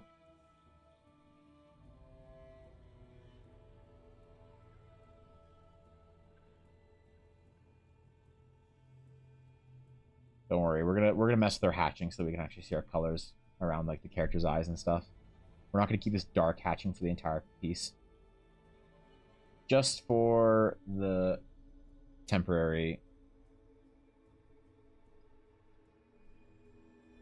color balancing stage. Would you rather run or play a Star Wars Saga Edition game? I'd always rather run it. I always rather run these kind of games. I don't know. Maybe that makes you crazy. I actually kind of wanted to run a Star Wars Saga Edition game for my players. I was thinking about asking Dasher and Ella, but I feel like if we're going to play D&D, we probably want to play in Eldara because we just have a lot of stuff to do for Eldara, you know? I don't know. The D&D movie has Thember Shroud. I don't know what the fuck that is. D&D movie is fun if you don't go with the expectation of being a hardcore D&D movie. Yeah, maybe. I don't know. Probably gonna leave you with this. All right, Plasmoid, Soul Knife, Rogue, Bippity Boppity Boo. You done get stabbed in the goo? Plasmoid Rogue. Plasmoid Rogue. I haven't played it with a Plasmoid in a long time. Watch it all. Suffer with me? No, I'm not suffering. I don't want to watch it. It looks like it was dumb. I didn't like it. Okay. Listen, not everyone has to like everything. Okay. Some people don't like World of Warcraft. I forgive them for that. Some people don't like the D&D movie. Y'all need to understand that's where I live. I live in a state where the D&D movie was not made for me. The D&D movie was made for the average D&D player. I am not the average D&D player. And I've accepted that. D&D is not a hobby where I am part of the main crowd anymore. And I have come to terms with that, and I'm fine with it, alright? Alright? But that doesn't mean I want to watch your stupid movie.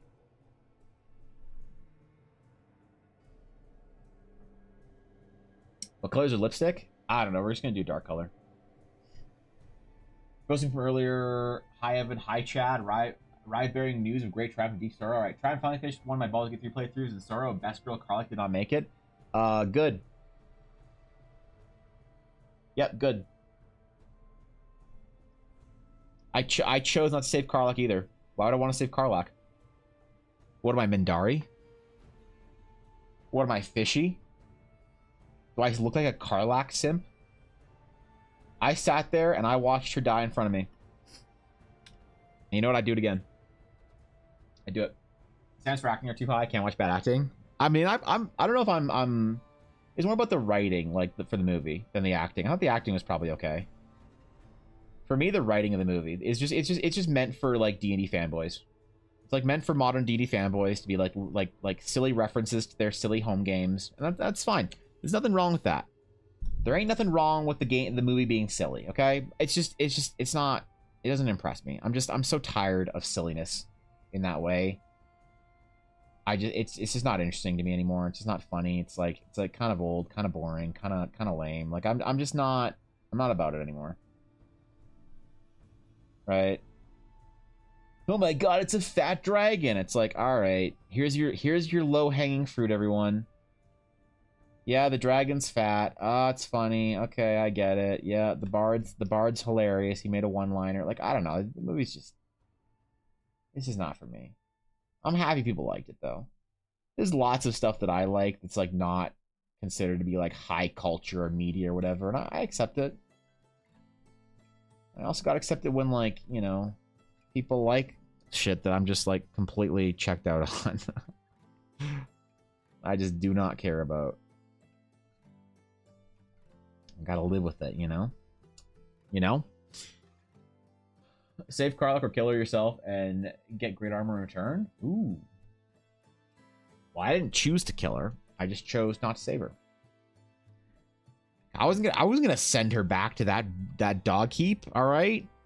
I let Karlach die on her own terms, alright? Karlach as a homie, I'll let her go out the way that she wanted to. Okay? I would do it again. And I would do it every single time. I'd make that difficult choice 100 of 100 times.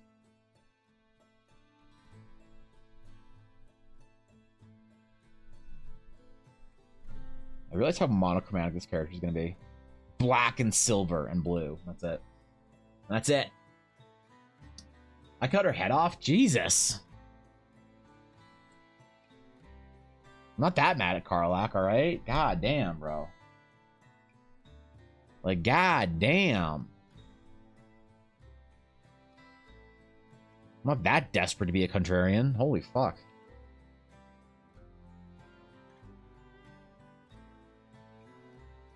That you bang Mizora as well, you fucking weirdo.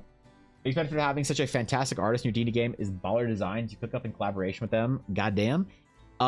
Here's the thing: when you are the artist yourself and you run the game, you don't have to deal with any collaborative artists pretending they know your D&D world better than you. You just do it. Yep. Who needs to collaborate with an artist when you can just shackle them into working for you because they're you? No, I always love art people make for the D&D games. I always feel like it has a lot of soul in it. So hell yeah, if you got an artist in your party that's willing to make cool art for your game, fuck yeah. Cherish it. That's dope. Then I let Shadowhoney cut off ex-wife's head. You know where everyone stood my playthrough? She cuts off her head? I thought she just stabs her. What the hell? Shadowhoney decapitates Lae'zel? Where the fuck is that scene? Shadowheart decapitates Lae'zel.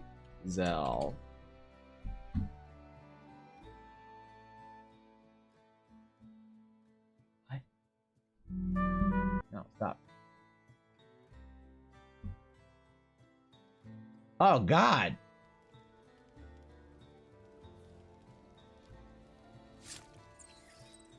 Shadowheart, no.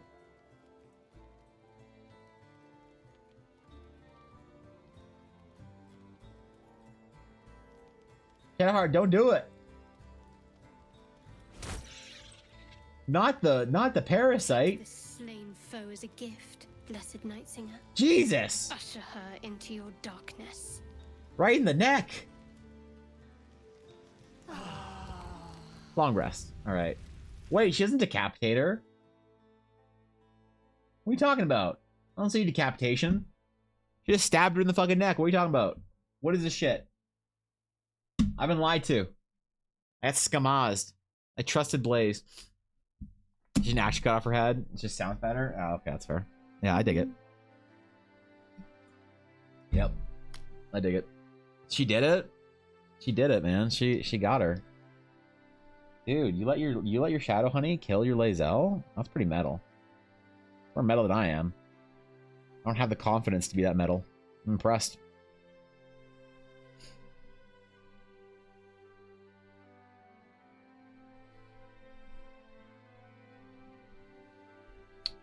Alright, we're a cloud pattern out here. Didn't fall asleep till 10 a.m., so I'm tired, I imagine. What the fuck?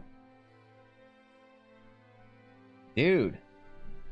You gotta stop playing Baldur's Gate all night. You gotta play some sleep instead. Your sleep playthrough is more important than your Baldur's Gate 3 playthrough. Trust me. Trust a bro. And Karlach should throw Shadowheart off a cliff. So annoying. What? How? When does Karlach throw Shadowheart off a cliff? Or did you just do this randomly in game? Y'all have different playthroughs than me, apparently. Currently at my best friend's house visiting while in the process of moving, and him and his girlfriend get off work in like 2 hours. I don't how, but I want it, bro. You download sleep. Do it. Do your sleep playthrough. You gotta sleep. It's important. More important than Baldur's Gate 3. Trust me. More important than D&D, more important than Baldur's Gate, more important than any of all that shit. Okay? In game? Oh, okay. After Shadowhunter kills ex-wife, we happily live together after ignoring Will and Gale for eternity. So how do you have the most pure playthrough? So you let okay, so you let all right. How do you have the least annoying party in Baldur's Gate possible? So you tell Astarion to fuck off because he tries to kill you. So you don't have to deal with Astarion. You rescue Shadowheart. You don't pull Gale out of the rock. Then you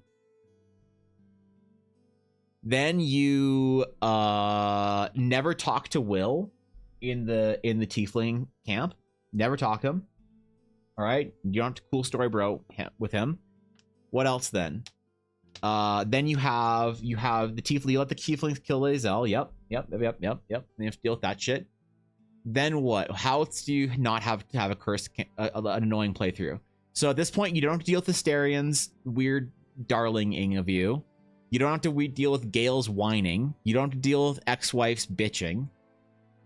You just have Shadowheart's sort of like edgy moodiness, which is fine.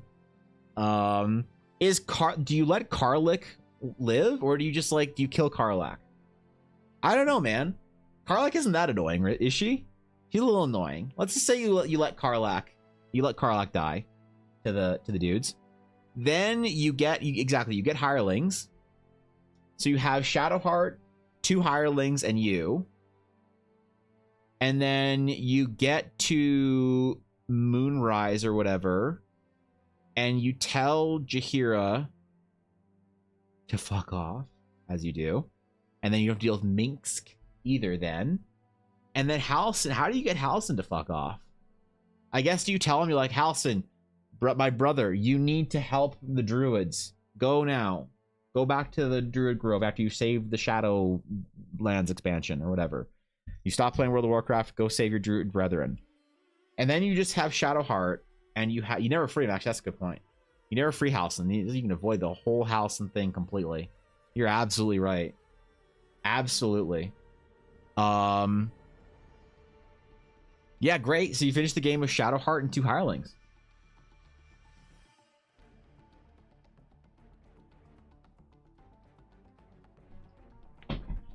That sounds pretty good.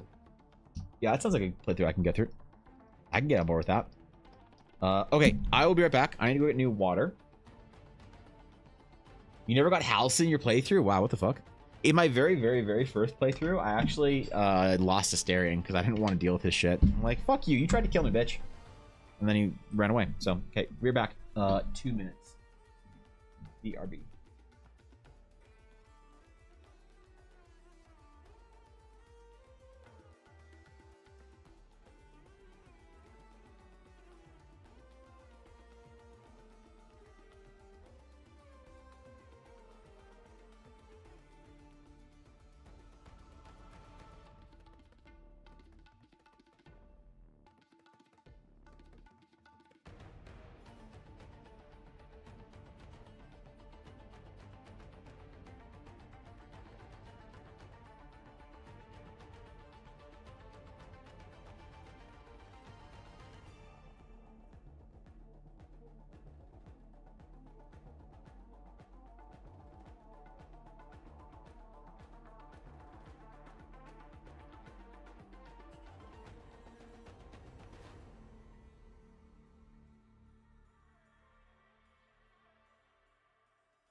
All right.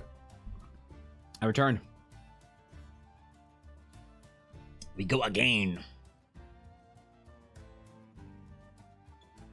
You ever might enjoy a Dark Urge playthrough? I don't know if there's enough different about it. Make sure to kill Minthara as well. You're right.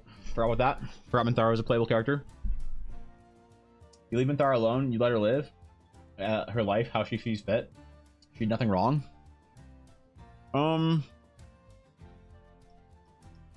I think you probably still let her die. Yep. Just out of trying to be a good person here, Blaze. Trying to be the best person I can right now. I think part of that is letting Minthara die. So, there's that.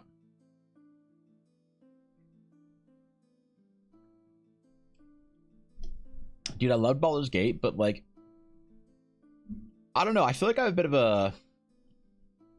I have an unsolicited criticism of Baldur's Gate. Okay?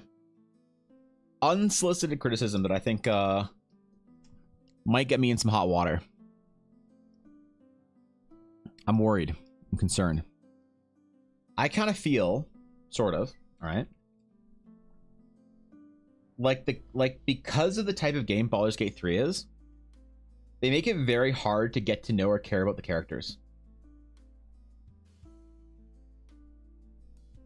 Right? There's no like I didn't really give a shit about any of the characters that much. I finished the game and it's like, they're your allies, sure, but like they're talking about like the game, like the party characters are talking to you as if you're like best friends now. And I'm like, bitch, I hardly know you. What are you talking about? Get off me, Astarion. I don't want to, we ain't homies housing. You know? And I think that's a problem with the type of game. Right? Because take Mass Effect, for example. I cared about the Mass Effect characters, even the ones I never used in my party, way more than I cared about any of the Baldur's Gate. I cared more about Mass Effect characters that I never used than Baldur's Gate characters I did use. And I think the reason is because in a game like Mass Effect, because nobody really, like, you can't choose not to take a character. Like this to me, okay, here's a good example of Baldur's Gate suffering from too many or too open of choices. Just like in a D&D game. Right? Because there's no like there's no like moments or whatever. No cutscenes where I really felt like you got to like see a lot of the characters doing cool shit. They didn't really relate to you. Like you never, if you never took Minx with you, you just he just, nothing he ever did would matter, and you wouldn't really give a shit about his character. And then you get to the end, like epilogue, and he's like, friend, you know, it's been good adventuring with you. I've missed you. And you're like, who the fuck? Oh, you're that guy, right? You're that guy that came to my camp all weird like? Oh yeah, okay. And Baldur's Gate definitely suffers from that a little bit, because you can't have a moment where Astarion catches an arrow that was like flying towards you to save your life, because maybe you didn't take Astarion with you. Maybe you didn't rescue him. Maybe you didn't like agree to adventure with him. Right? And so at the end of the game, during the epilogue, when I was talking to all the party characters, I just kind of didn't care. But like, there's nothing that Larian really could have done. They made the type of game they make, and I think it's a problem with the type of game, where yeah, you want to have that complete open, you know, whatever. But the small little dialogue things you got here and there between the characters just wasn't enough to make me care about them. You know? So I don't know. Not like one criticism of the game that is very who-esque, and probably a lot of people don't agree with. But yeah, I don't get the cult of personality around Baldur's Gate 3 in a lot of ways. Like the cult around certain characters or NPCs. Because it's like, how do you don't really know these characters, these NPCs. You don't really get to know them all that well. Even the ones you adventure with. Not like you do in other games. Certainly not. Not like a Persona game or a Mass Effect or Dragon Age or anything like that, you know? I don't know, man. It's a definitely a fault of CRPGs, or not a fault, but like a problem with CRPGs in general, not like a Baldur's Gate 3. It's not anything that Larian necessarily could have done differently, unless it would to solve that problem, Larian would have had to inject an unrealistic amount of extra effort that I don't think you could ask them to do. You know. May I ask thou for feedback? I shall spend my channel points basically just trying to figure out what's wrong with the proportions. Oh yeah, sure. Where is it? Where is it? Hold on. Let me close that. Let's get Discord up.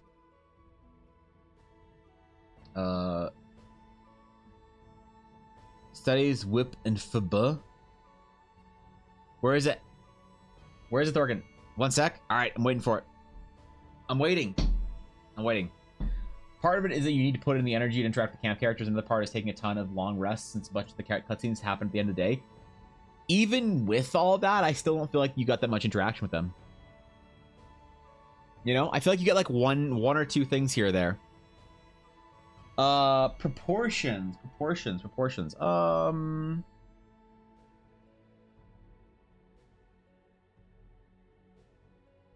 I don't see anything really wrong. This seems fine. I know sort of stuff. Yeah. We're not worried about stuff like that. This is very rough, so it's hard to like tell. But I think your intent in most things. It's like oh like this arm right here. Oh, you can't really see on my screen, can you? Okay, hold on, maybe my mouse. There we go. I'll use my mouse instead. This arm is like wrong, right here, but it's like too short. But the problem is it like being foreshortened or not? Like I can't really tell if it's being foreshortened or not because it's still a bit too rough. So I don't know if the character's arm is going back and you're foreshortening, then it's fine. If the character's arm is sort of out and like parallel with their shoulders, then yeah, it needs to be a little bit longer or whatever. And then this elbow would come up a bit more. But it's hard to say because like I don't know what's going on with your armor, but it seems fine. Proportions seem okay. Everything seems good. This is a little more like realistic or generous proportions than like, you know, crazy shit. So, the shield's a bit open. The shield could probably be a little bit more shallow and more on an angle, you know, than a bit than it feels. But then again, I don't know. Maybe the character's like arm is open a little bit more. Just seems a little bit unnatural for their arm to be like open that much, you know, for the shield to be in that perspective. But, no, man, I think this is a good start. Shoulder placement, no, shoulders seem fine, bro. This shoulder is maybe out a little bit far. Like maybe you'd see less of this shoulder, given the curvature. Like given how much you can see of the side of the rib cage on your character right here, I would presume the shoulder would be tucked back a little bit more. You know, it'd be behind. It'd be hiding behind the rib cage. A little more than that, right? When you think about your objects as cylinders here. But no, it seems good, dude. Like, it's not heroic proportions. I mean, like, I would... If I was drawing this character, I always draw my characters a little bit taller, like a little bit longer figures and stuff like that. But no, this is a little more realistic. I think this is fine, dude. Yeah, I think this is great. I think proceed as planned. I think this looks cool. I want to see it. I want to see it finished. What do you got? I want to see what you got. I like it. Good. You always talk about Mr. Gecko, but do you have other favorite artists, especially anime style or gacha game artists? I don't know, dude. Anime is like, man, that's hard, Ashy. Because like anime artist, it's like, it's so hard to be original and to do interesting shit when it comes to anime now. Like it's one of those things where like everybody wants anime, and they love it. You know, and you can get really popular with it. People want big fucking, you know, big old eyes and shitty proportioned faces and whatever. And I love anime too. But the thing is, anime art really impresses me. I like it, but to me, anime art, and this is not like, oh, painter pretends like he's high and mighty, but legitimately, anime feels kind of like snack food to me. It's like pretty colors and like cool expressive proportions and stuff, but it's not really like interesting. You know, it doesn't do anything interesting or do anything really unique or difficult that I'm like, wow, that's so crazy, or that's so, you know, it's like I like certain art from certain studios or whatever. I think that like, you know, I think that Star Rail has great art, for instance, but nothing. I never see anything in Star Rail where I'm like, wow, this is a masterpiece, you know. So it's hard to say like when you enter into that sort of like Japanese artist realm and doing the anime thing, honestly, and this is a bit of a cop out. Not maybe not really. I don't know. Maybe you tell me if this is a cop out. But like Akihiko Yoshida is like an anime-y artist. He's a Japanese artist that I really like, right? And Yoshida's responsible for a lot of like games in Square Enix, Bravely Default. Yoshida does all of the title paintings for Final Fantasy, because I think this is actually really interesting. I like, this is anime, but it's interesting enough, and there's enough fundamentals that show through here that I find it really interesting. I also think Yoshida's color palettes are really great. I think Yoshida's character designs are very charming and interesting, you know? Like look at all the Bravely Default. It's super anime, but I think his designs are super interesting, right? They're super cool. They're super detailed, and you know, the actual art style doesn't really like, it's not like insane or anything. The actual art style is not like some crazy shit that like blows me away, because it's not supposed to be this like technical masterpiece. It's supposed to communicate information in the style people like very effectively, and he does that. So probably Yoshida, like the Vagrant Story title painting is like one of my favorite Yoshida pieces, although this is a very old one. People would not say this is his best work, you know, after the longevity of his career. I think Bravely Default was great, you know. Yoshida's use of forming shadow shapes, I think, is second to none amongst anime artists. Yoshida's a guy that I think uses the anime art style in a way that's really interesting.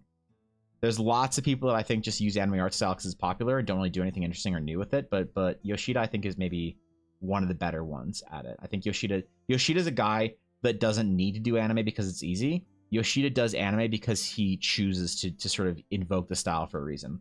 And that's interesting to me. So you can see Yoshida, but like Yoshida is the pretentious like Western RPG fanboy answer. So it's like pretty easy to say, oh, Akihiko Yoshida, and sound like and try and sound like intelligent. It's like when people who are anime fans back in the 2000s were like, oh, what's your favorite anime? Like, oh, I'm a Ghibli movie, you know, I like Ghibli cinema, or I go to the cinema to watch Ghibli movies and films. And you're like, okay, all right, James, I get it. You want to pretend to be intelligent. So I think Yoshida's the pretentious answer, but it's unfortunately the real answer, you know, because if you look at like Star Rail shit, like, I don't know.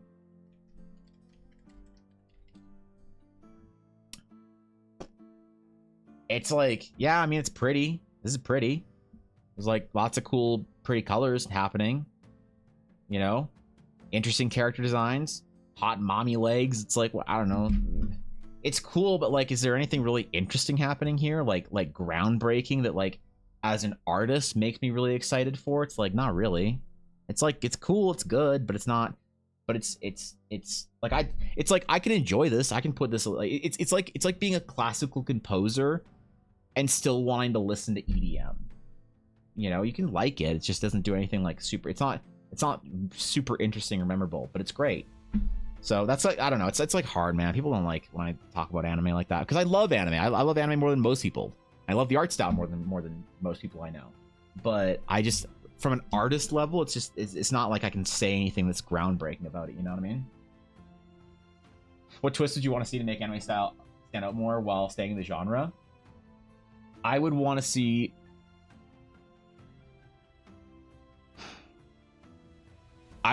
more challenging.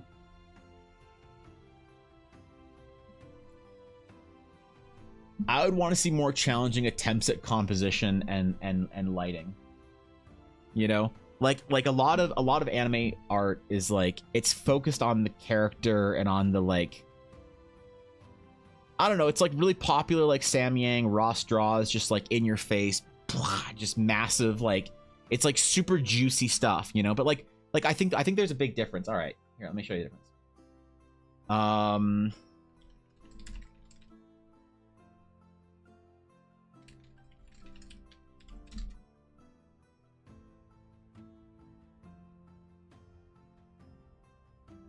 What's a piece of anime artwork that I really like? I don't know, what's that Genshin Impact art? What's that one that I liked that we saw recently?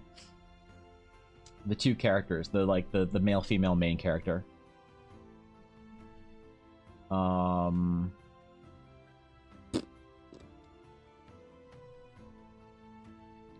don't know. Okay, I can't find it. I'll find another piece.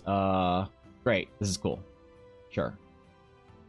Open image in new tab. Open image in new tab. No, that's a new page. It's a new, not a new image, dipshit. Okay. All right. So you take two pieces of artwork.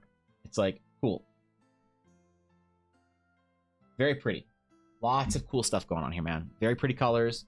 A lot of like complementary stuff, you know, playing the color palette game. I see you, purples and yellows. I see you. You know, the colors are very muted and they kind of stand out on the characters, and the designs really pop, and the line work, you know, keeps it all together and whatnot. Really cool stuff.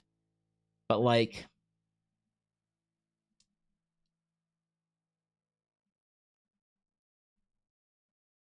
do you know how much technically more difficult the second painting is? It's like comparing a modern pop song with like a proper Baroque fugue. To me, there's just so much more interesting shit going on with lighting, composition. Subject is, you know, subject obviously is more interesting to me, but that's not a ways to like analyze art from a like personal subjective way. Like I can't fault this art for being like weeby anime shit. Like I love weeby anime shit, you know. But like there's so much more, I would say, sophisticated, nuanced technical prowess from an artist like Igor Sidrenko, which is the second piece, than the first image. The first image is it's poppy, it's fun to look at, it's great. There's nothing wrong with it. If you're an artist that likes this kind of shit and you want to do this, like, have a great career. Go be amazing. I got nothing wrong to say with that. If you love this kind of, if you love the anime, if you love the top piece way more than you love the bottom piece, beautiful. I got nothing wrong. You're not a lesser, you know, a lesser evolved intellectual in the artist sphere. No, man, you like what you like. There's nothing wrong with that. But for me, I don't see anything interesting happening in like in the Genshin art. You know, I'm not seeing anything like groundbreaking in this stuff. There's nothing just really amazing happening with color. Like there's obviously like easy color, you know, wins like this and stuff, or like this is great color. This is fantastic color. But like, yeah, I don't know, man. It's just not. It's super derivative, and that's fine. But it's just derivative. Which is nothing. There's nothing wrong with that. But it's just not. Doesn't pique my interest, right? You know, I don't know. I don't know how to say it when people don't get mad because they're like, "Oh, you're just a non-anime hating elitist." It's like, no, I love this shit, dude. But it's like, you know, it's very easy. It's very simple. It's very, you know, there's nothing crazy going on with it. So, right, I have a derivative style, right? But there's nothing wrong with that. Here's got pretty good art. There's also another anime, but for something compared to that Diablo painting, yeah, I don't know. There's nothing wrong with what people like, you know. It's hard for me to talk about my personal art tastes and why I like something or don't like something without some people feeling attacked for what they like or don't like, you know. Well, the tactic style art so much, yeah, and it's all based off Yoshida stuff, you know. I saw so many corporate VTubers are designed by gacha artists, typically like gacha/KT has done so many VTubers. Yeah, and there's a lot of VTuber designs that I think are pretty boring and derivative, and that's fine. They're beautiful, they're cool designs, but they're like snacks.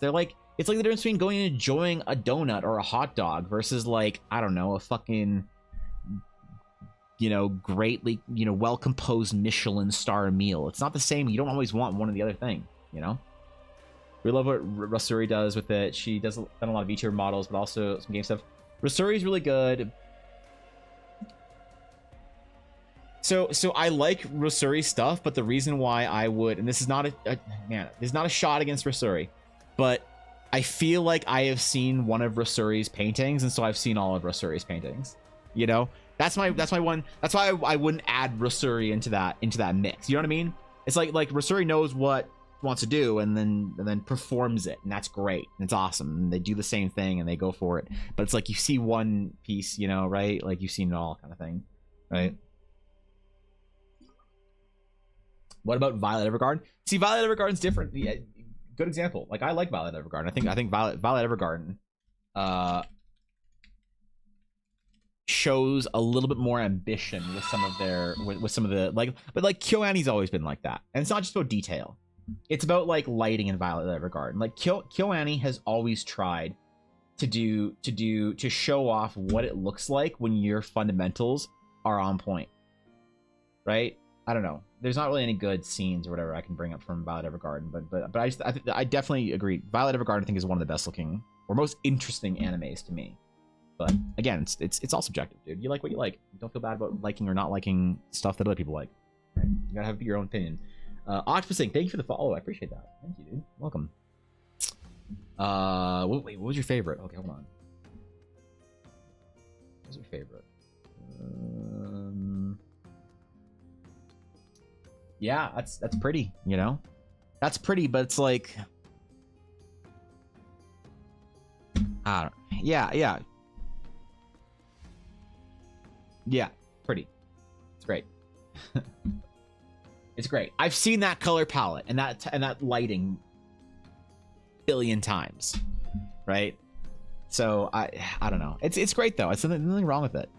It's just not, and I love so much of the anime and gacha art styles and stuff that I don't want to sit here like sound like I'm shit talking it for no reason. But it's just like it's also not that interesting. You know what I mean?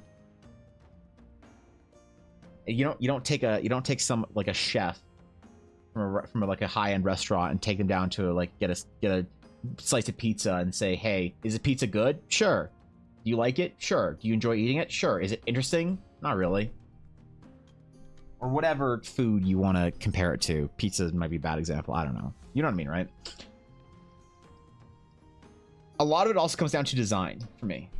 So like concepts, you know? And a lot of anime art doesn't really push, like gacha does this really well. Gacha pushes conceptual concepts pretty far in some cases.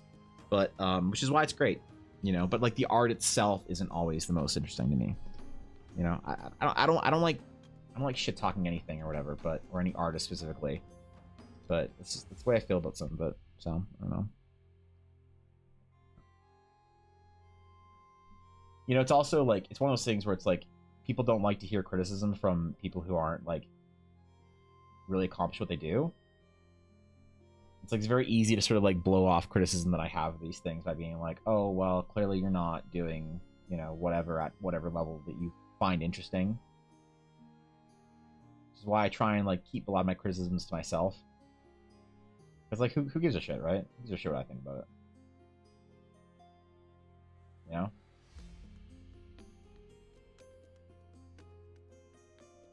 I was thinking about this just yesterday when I saw a friend of mine post something on Twitter.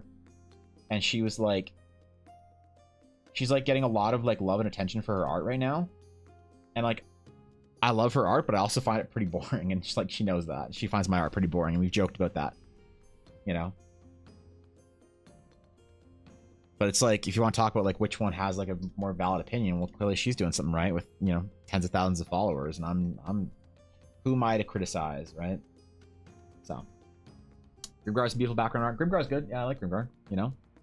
I watched the series, I think, and then I read like one of the books or light novels or whatever. So to watch Violet Evergarden at some point. It's good, you know. It's Grimgar or Violet Evergarden is good. It was a fun watch. I enjoyed it.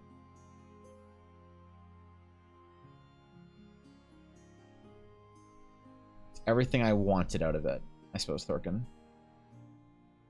You really got to be in the right headspace to watch Violet Evergarden. It's pretty heavy, I think. You gotta be ready for something heavy, right? If you just want to watch some dumb like hot anime girls doing hot anime girl things, yeah, I don't know. Probably take a pass on it. But if you want something like with a little bit more like thought behind it, something that makes you think a bit, I think it's good.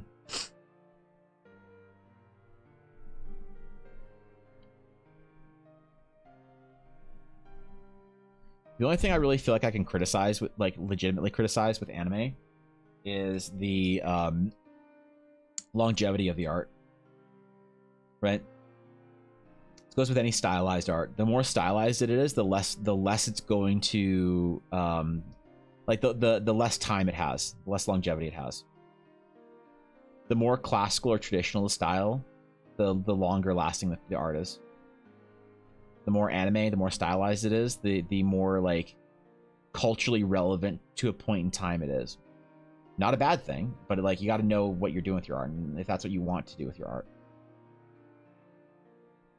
You got to recognize if you're drawing anime stuff, that your art's going to look dated a lot faster than like the classical painter that you went to school with or whatever. But again, do you care about that? Maybe not. A lot of people don't. Not necessarily like you should either, right? So the derailed. No, it's fine. We're talking about art. We're chilling. You see Freerun or Apothecary Diaries? I have not seen either. I'm going to watch Freerun at some point in time when I have some time, and I've heard Freerun's been spoiled to shit for me already, and I've seen the first like couple of episodes, but I haven't really watched it through. So no, I've never heard of Apothecary Diaries though. So you're just the most qualified artist I know. In case someone theoretically asks me which gacha artist I want to draw my next model, you know? Yeah, all right. I don't know if I'm the most qualified artist, right? I'm pretty nobody, right? Right? I'm pretty nobody when it comes to art. And I'm in the artist category that is only as good as that their Twitter following is representative of how good they are. Right? There's a lot of artists out there that do stuff that's like, oh well, you know, if you do a lot of fan art stuff, then you can grow your Twitter following one way or another or whatever. But when you're like a classically aiming artist, not necessarily classically performing artist, but classically aiming artist in a lot of ways, you're only as good as your following. and mine's pretty small, so I don't know. I don't think I'm really an expert on anything.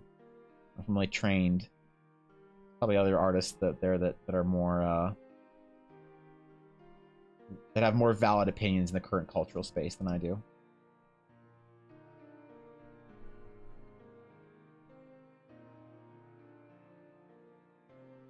All right. Accessory time. We're doing accessories. Let's spoil Freerun. Just the internet. Like you're on the internet, you hear about it. You know. I watched a video. It was like an hour-long video about why Freerun was a better telling of Rings of Power than Rings of Power. Like why Freerun did Immortality better than Galadriel. Mostly because I thought it was interesting to hear people talk about Rings of Power, because I really don't like Rings of Power, but I'm trying to figure out if it was a me thing. So I never actually watched it. I watched the first little bit of it, and I was like, this is dog shit. And it's like one of those things that everybody kind of agrees sucks. And I'm trying to get really like opinion on things like Rings of Power. See if it's like a me thing, if I'm in the minority here, or if nerds in general liked or didn't like Rings of Power. Seems like most people thought it was shit. But then again, like, how do I know? I'm in the minority on like the D&D movie. I'm very interested in why people like. I'm very, very interested in why people like shit or don't like shit right now. Right? Because it's so easy to say this is a good show, it's a bad show. It's like this is a bad show, not because it was like poorly executed, but because it threw somehow. It's actually just inting. And I find that the conversation very interesting right now. And the pitfalls and traps and things like that are just interesting to me right now. So yeah, I watched that video. It was recommended by a friend, and she said, watch this, and I said okay. It was fun. Best artist I know personally? Well, that's you can get some better artist friends, Ashley. I appreciate that though. I mean, that means the world to me to hear. It really does. Thank you, Ashley. You made my day. You always make my day, but you know. Starting the world of art still, wanting to learn figure drawing. I don't think I'm biting off more than I can chew with anatomy and stuff. I know so little, I don't really know where to start. If you don't know where to start for anatomy, I'll give you a book. I'll give you a book to start with for your anatomy.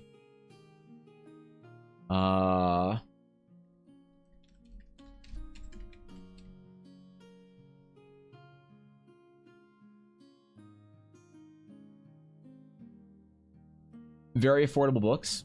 on Amazon. Like Amazon Canada, they're about $15 each. Called Bridgman, George B. Bridgman. If you're looking for the most comprehensive classical anatomy starting point, I'd say the Bridgman books are probably one of the best entry points. Yeah, there's a bunch of them. There's like figure, and there's like constructed. Yeah, there's like all these ones, you know. Life drawing, the Book of Hands, the Human Machine, Heads, Features, and Faces, whatever. The only thing that makes these books difficult is that Bridgman was an early... Yeah, Bridgman died in 1943. All right? I don't know when these books were written, but Bridgman wrote... These books they definitely read like older books. Like they're a little... The wording and the text is a little bit hard to get through sometimes. But I think it's worth it. It's like you need to focus on reading the book in between like the examples, but I think that this is one of the best single breakdowns, and they're very affordable. They're very easy to get into. They're an insane no, I don't want a Mozilla account. Fuck you. They're an insane anatomy education for like very inexpensive. Modern Day James, yeah, Modern Day James has a good video on it, but the thing is, people think that they can watch the Modern Day James video and they've learned Bridgman. I don't know if James says this anywhere in his video, Thorkin, I don't remember, but that's the entry point to Bridgman. But you need to study Bridgman. You can't study James's video and then be like, oh, I've studied Bridgman, you know. So I don't know if James says something similar to that, but yeah, you definitely need to take. That's a great introduction, but I think that it still required, like it's not a TLDR Cole's notes in a complete form that allows you to skip it, I think. But that's just my take, and who the fuck am I? Rings of Power was good fantasy series, had a very bad Lord of the Rings series. That's legit, it's balanced, yeah, sure. Find so much public complaining isn't this is bad, this is worse, that should be like Diamond / Pearl remake was a solid 6 out of 10, but they weren't Omega Ruby or Heart Gold. They're worse by comparison. Yeah, and it's like, why though? I wonder why. I never played through Brilliant Diamond Pearl. I started them and then just didn't hit right at the time, like at the right time, so I didn't actually like really play them. They're on my list though. I will play them in the next year or two. I will play through those games. I just need a new Pokemon game, you know. But I wonder why. I wonder why they didn't hit right, you know. I wonder what the thing they could have done better, the thing they missed on was. Right. That's the thing that I'm kind of interested in. It's like, why do things miss? You know. What happens? What went wrong? Rings of Power wasn't Lord of the Rings associated. Then it might have been all right, but there was many problems.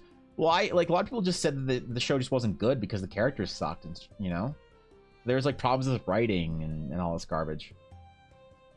Maybe, I don't know. Who knows what would have been good if it didn't. Like, this is one of the things that I hate about modern media. People don't want to take chances on stuff, so they're just like, let's do a Lord of the Rings show. It's like, why don't you just do a new fantasy show? Just do a fantasy show. Lord of the Rings inspired fantasy. Don't call it Lord of the Rings. Just do your own thing, man. You know? He's still brand new to Marshall Van Duff. Take a Bridgman is simple, but also good. I've never seen that, actually. The issues in the Lord of the Rings associated is that everyone thinks the visual media does not follow the original word for word, and it's garbage. I think it's probably more than that for Rings of Power, right? But, I don't know. Watched about 12 times. He does mention that basically just a very brief overview. Okay, then yeah, that's good.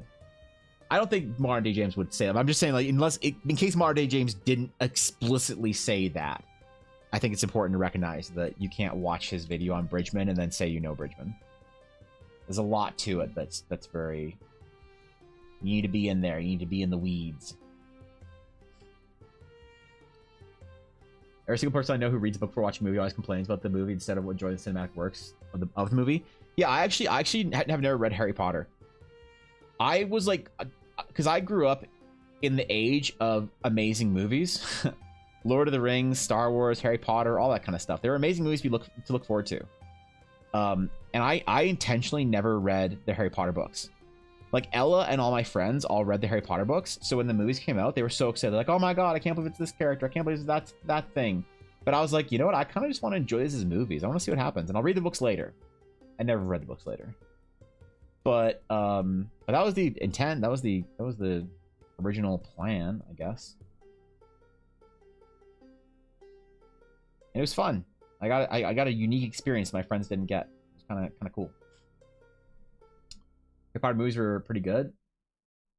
Yeah, I mean, I had fun. You know, I didn't feel like I missed out on anything by not reading the book.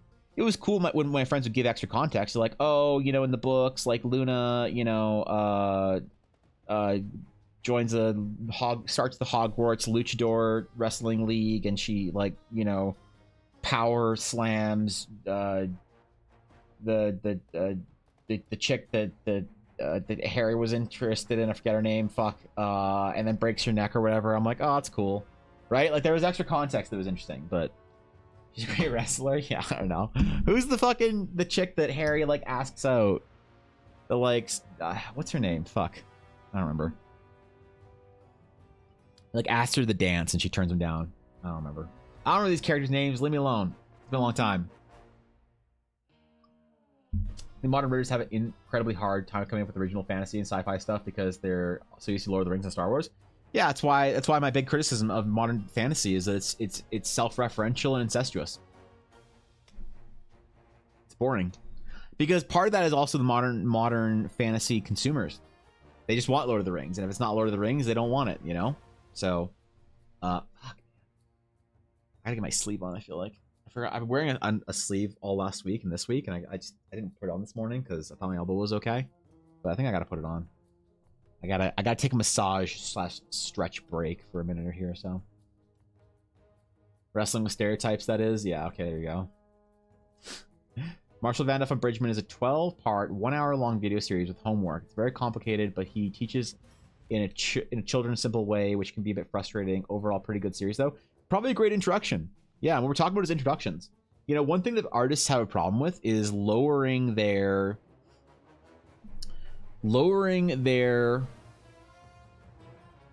target enough to hit the mark. Right? And a lot of artists don't want to do stuff that doesn't feel like they're making great art. It's like, oh, I have problems with, like, perspective. All right, draw cubes. Draw cubes, dog. Let's see. Do it. Like, oh, I don't need to draw cubes. I mean, I'm going to do other perspective works. I'm going to draw, like, animals in perspective and other things. It's like, probably start with cubes, you know? They don't want to, simplify the process enough so they, right? There's just that, like, general sense of I don't know, ego at play. You don't want to lower your target enough to where you can actually hit it. But you need to. You need to be able to hit your targets. Okay, wait, what are we doing? I feel like I lost my place here. Okay. Aha.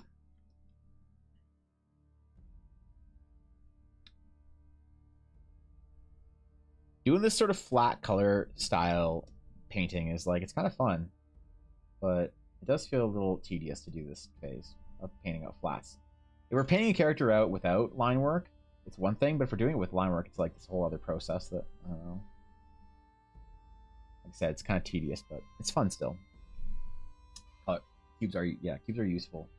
The whole process is difficult to get better art. Like, I don't know, man. I'm so torn up on how I should talk about art. You know, because I feel like I shouldn't ever, like, I don't know. I feel like I shouldn't ever try and speak with authority on the matter, because it's like, who am I? But then again, I should speak with authority because it's, like, legitimately among the, like, crucible of artists, I'm clearly further along in my journey than most. You know, it's been my life's work, and just because I'm not the best out there doesn't mean I don't have, like, valid opinions. It's tough, man. It's really tough. I don't know what to do half the time. I just feel so awkward, like, giving advice or input or whatever, when maybe I shouldn't. I don't know. I got my own issues to wrestle with as an artist. My own insecurities and inadequacies. But I try and be pretty open about it, you know? I try and always be open about, like, I'm not some master whatever at what I do. I'm still a student. Which sometimes gets people upset though when they hear me say that. So like, oh, if you're just a student, what's that make me? And I'm like, I don't know. Are you way worse than I am? Then I guess you're fucking wherever you want to be, dog. If you want to call yourself an accomplished, like, fuck off great artist, go for it. And if not, like, I don't fucking care what you call yourself as an artist. It's frustrating. So I have artist friends being like, bro, you need to speak with more authority on the matters. You, like, really accomplish. You need to always, like be the expert. People don't come to your stream to watch you learn. They come to your stream because you're the man. It's like, I don't know if that's true, bro. Maybe it is. Maybe I am the fucking man. Maybe I'm a great artist. I should be proud of my work. Oh, wait, I'll look up at Kakakotaki's painting right above my desk and I realize I'm dog shit. Ah, damn it. Damn it. I don't know. All I can do is probably just be open about the process. People like it, they like it. If they don't, well, I can't fix that. We should do light color pants, like... Man, no, our steel will be pretty light. No. Okay, I know what I'm doing.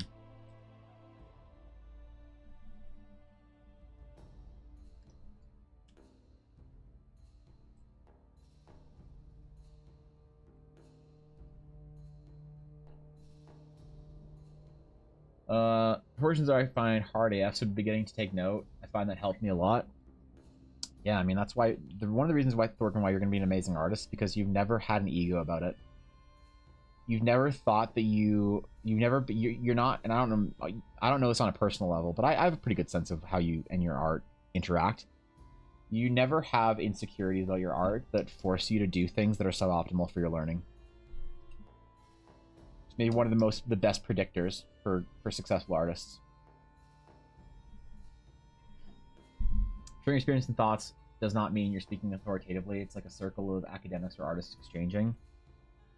Yeah, but as soon as you say like this thing is true or that thing is false, this is good perspective, that's bad perspective. Here's how you improve his perspective. Here's how you don't improve his perspective. Whatever it is, you know, it's like I feel like there is a certain authority that comes out of your like entering into the discussion. You know what I mean? Should be encouraged makes a person more of a student. Yeah. I enjoy teaching art. If I can share what I know, it makes me happy. I'm a terrible artist, but if there's one thing I know, it's cubes. No one can beat me at cubes. That's true. I would, dude. I would not fuck with you with cubes. Man, I'd stay away, man. You can have that. You can win that shit, okay? I'm staying away from you and cubes, bro. I should ask you to check my perspective on my paintings, because you probably see it better than I do. No purples? Nah. The nights are gonna be very dark, pale blue. Like I did this dumb painting. This like very quick 5-minute like I do these paintings. I never show these paintings because they're really bad, but they're a sketch for me to remember an idea. They take me about 5 to 10 minutes. But I did this painting here of the inside of a main central meditation chamber for the Astral Knights, and I envisioned all these like sort of like floating rock structures and this like circular sort of like dome almost building, very dark black rock with not a lot of like light coming down, and then our knights having the very dark sort of cloaks and capes, you know, meditating in this like sort of circular structure around this like kind of like glowing pool of some variety, right? It's just an idea that I wanted to keep for later because I want to design something later, and so I want to remind it's like I want to get the idea down onto paper as fast as I could, and so I do these really quick like 5-minute paintings all the time that are bad, and I don't want to share them because they're bad. People are like, oh, it's not a very good painting, and they, you know, whatever. But I have this idea for a color palette of the knights, their order, their magic, and everything, and it's all very dark. It's kind of like black and lighter blue. or whatever. Like it's so yeah. The color palette, I'm not doing the whole like astral purples and shit like that. Like I usually do space cosmic shit, like when we did our like our space items last Friday. Ooh, that's a big file. Right, where I do cosmic spacey shit, where it's all like purple and glowy and bright and stuff. This is not the Astral Knight Order color palette. The purples, the sages like purples and stuff like that. The knights definitely are very, very dark, very, very dark, very, very quiet, very solemn. You know, their color palettes are very muted. So yeah, we're gonna keep to that color palette. I think I'm gonna try it out and see how it works.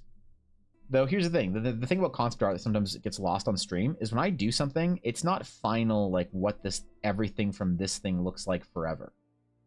Right? They're concept pieces. They're progressions. You know, they're additions to a general like idea that who knows what'll be the finished product or not. You know. First, to teach wrong things out of ignorance. Oh yeah, I should do that too. You're right. I should be more bold on it, Dashto.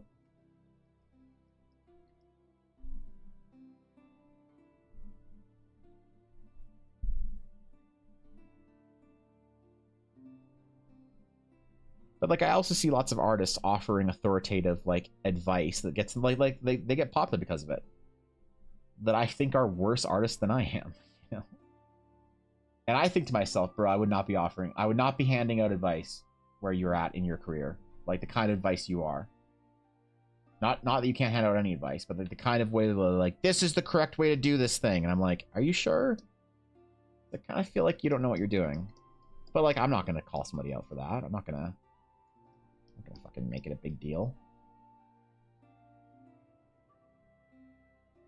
But I worry about people sort of looking at me like that when I sort of pretend to teach people how to do something, you know? Teaching self such a delicate skill. Yeah. Yeah. Like I have opinions on how to progress as an artist, but it's like I'm by no measurement a master artist.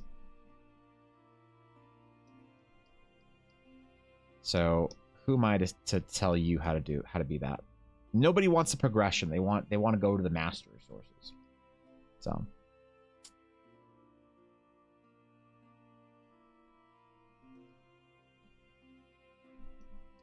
after all, if I was a better artist, I'd have more followers on Twitter. That's the way it is, man. That's just that's the way it is, bro. If I was a good artist, I'd have followers on Twitter. Clearly I'm not. How to become a good artist? I just need to draw fan art. Okay. I should do that. What should my slimy attempt to farm followers on Twitter? What is the most slimy attempt at farming followers on Twitter right now? What should I draw? What piece of fan art would be the most like overt, like eye-rolling Evans farming followers? Because artists need to do this, man. You need to play the game. You need to farm followers. You absolutely need to farm followers. Right? I gotta start farming, man. If I want to launch my adventure, I need to up my follow count on Twitter. I need to figure out what the best, most overt followery thing to do fan art is right now. I don't know, man. Elon Musk is a superhero? Ooh. No, I can't bring up people that are like considered political because I don't want to get fucking dude, man. I make an Elon Musk joke, I'm gonna lose followers, man. People get weird about it. He looks good though. I appreciate that, Nick. The other day I saw someone start there with the super bright colors, then he muted down the shadows and highlights. I know you usually start muted and build colors up. I was wondering why, if there's any reason, or is it a thing of habit? Because you are trying to build a base and then add your complexities to it. You will always do that with more security. It's a better way of doing it than starting with chaos and trying to control the chaos. Right? It's a matter of like if you consider bright or color saturation to be a currency that you need to spend wisely, Thorkin, the old the old masters viewed it as your brain can spot places to add the highlight. It's like okay, imagine you start a piece and it's all highlights, and then you need to draw in the midtones and the shadows. Why do we start with midtones first and then we add shadows and highlights? Because that's the general sort of like it's easier to start with the bigger building blocks than the small little details. And a lot of bright super whatever colors are usually those things we add to like complement the rest of the piece. We don't add the midtones and the desaturated colors to complement the bright saturated colors. So it's just an intuitive way of doing it that's more intuitive to the way humans work than it is to there is, you take 1,000 master artists, one of them is some weirdo fucking who knows what's wrong with their brain psychopath that can do it the other way. That's a great thing for them. But for all 999 other artists, they're better off pursuing it in the way that you're right. So like, try it, I guess. See if you like it. I don't fucking know, and then great. It's okay to be it's also okay to be the normal. Like some people try and do the crazy shit because they're like, I want to be the crazy cool one. It's like, maybe you're just really good at being the standard deviation or whatever. But try it, see if you like it, I guess. That's just the reason why people don't do that. You'll always do that even if you're a great artist, maybe out of envy, ego, insecurity, but it's impossible to stop people's negative emotions, so best ignore them. Yeah, you're probably right.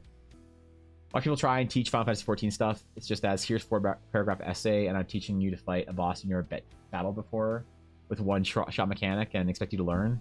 Yeah, that's... guide videos. Honor Among Thieves fan art? Stop. Damn it. No, God, I don't want... stop. I can't do it. Pal World furry fan art. Oh, God.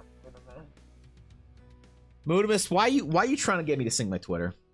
What I do to you, Moodimus? Why are you mad at me? What I do to you, bro? Streams are easier to identify. Yeah. Freedom's pretty popular right now. Solo leveling is popular. Freedom would be cool, actually. Yeah. That's digital art. I thought that in general, acrylics goes darker lights and watercolors goes light dark because of the type of medium paint. We're not just talking about lights or darks. We're talking about the saturation in things. So the light and dark is more when I'm talking about the main. Like, sure, you could say like, oh, for gouache and acrylic, it's a different process, but it's a slight deviation from the standard process, right? So it's not necessarily the only like you need slightly different planning for slightly different paints, but that doesn't really affect the main way of when we talk about painting. It's just an example of how most painters approach a certain challenge in painting, which is light. That's all I'm getting at. So also, I tried. You see how it feels? Yeah, try it. There's there's crazy artists that do crazy shit. I mean, look at like.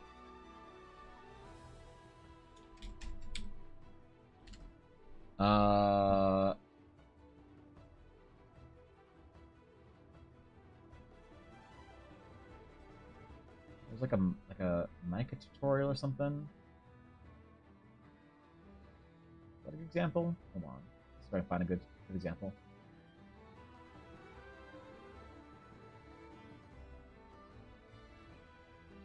Nope, that's a terrible example. Shit. Okay, that's the opposite of the example I was trying to provide. That's, oh boy. All right, I can't think of any examples off the top of my head, but yeah, I mean, try it. Try and create the chaos and then control it, as opposed to the other way around. I don't know. You should try all sorts of different things, but it's one of those things where it's like the classical style or the classical methodology shouldn't be simply discarded because it's like boring. It's like it's there for a reason in a lot of ways. So Picasso has a crazy colors. That's who you're talking about? No, I wasn't. Different artist. What's a good example of an artist that starts with crazy colors?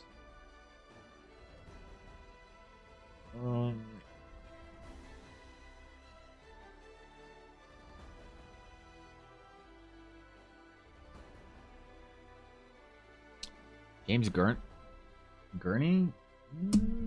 It's crazy.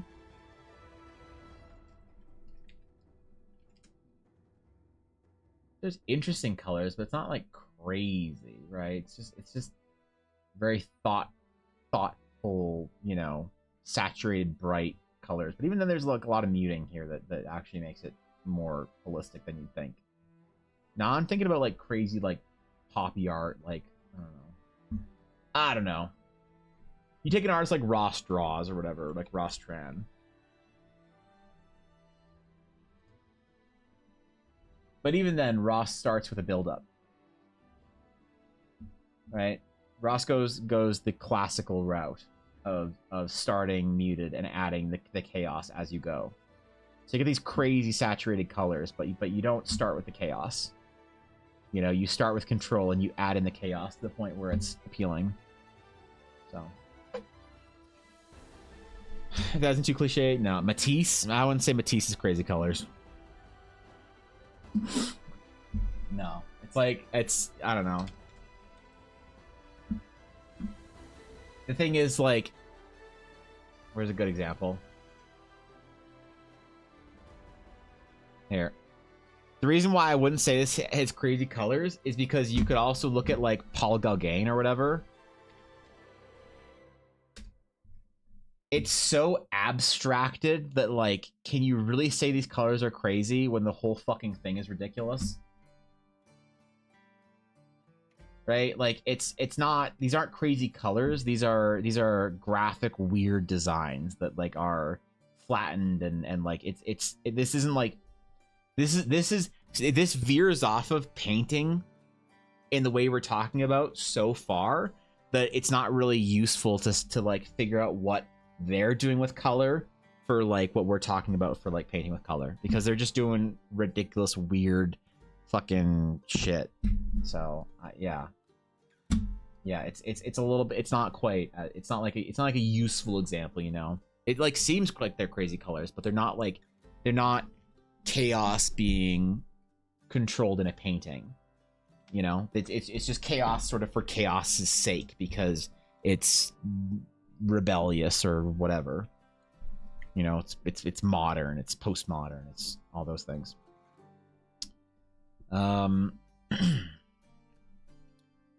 Okay, we know Astral Steel is slightly bluer.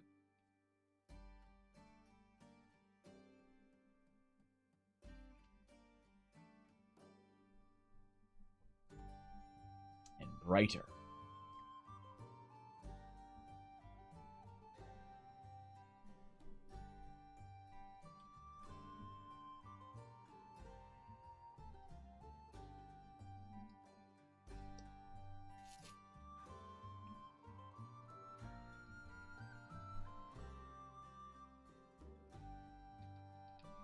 Maybe I should just start speaking about art with absolute authority.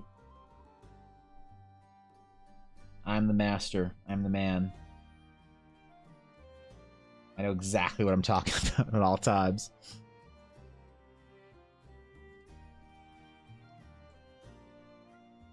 Then I'll throw myself off a building because I don't think I could take myself seriously. Thomas Kincaid? Oh, God. I like Thomas Kincaid. I don't care what people say. Call me a grandmother if you must. Guapo. I like Thomas Kincaid. Each flat on one separate layer? Nope. One singular layer. I don't like to paint on multiple layers. It's not... Painting on multiple layers, in my opinion, builds bad habits as an artist. Painting on multiple layers is an expression of you using a digital tool more than you actually building a sense of painting, like workflow, like a classical workflow. Which, if you don't care about doing that, then, you know, go off, chief. A lot of digital artists don't give a shit about, but I think that I like my work more when I paint on singular layers. It keeps me more thoughtful of the process that I want to get better at.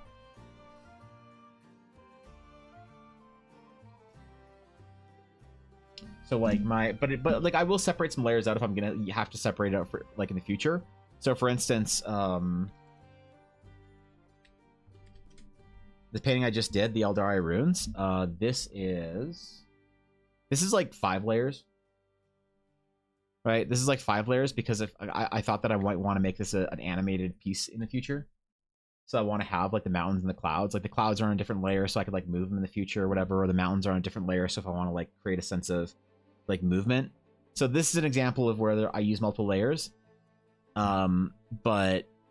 But no, this is, if I wasn't doing that explicitly, this would all be on 1 layer, right? The style of painting that I'm going for, like there's sort of 2 styles of character painting that we can march towards. There's either the there's either this style of painting. All right, this is one style of painting that I've done, and this is another style of character painting.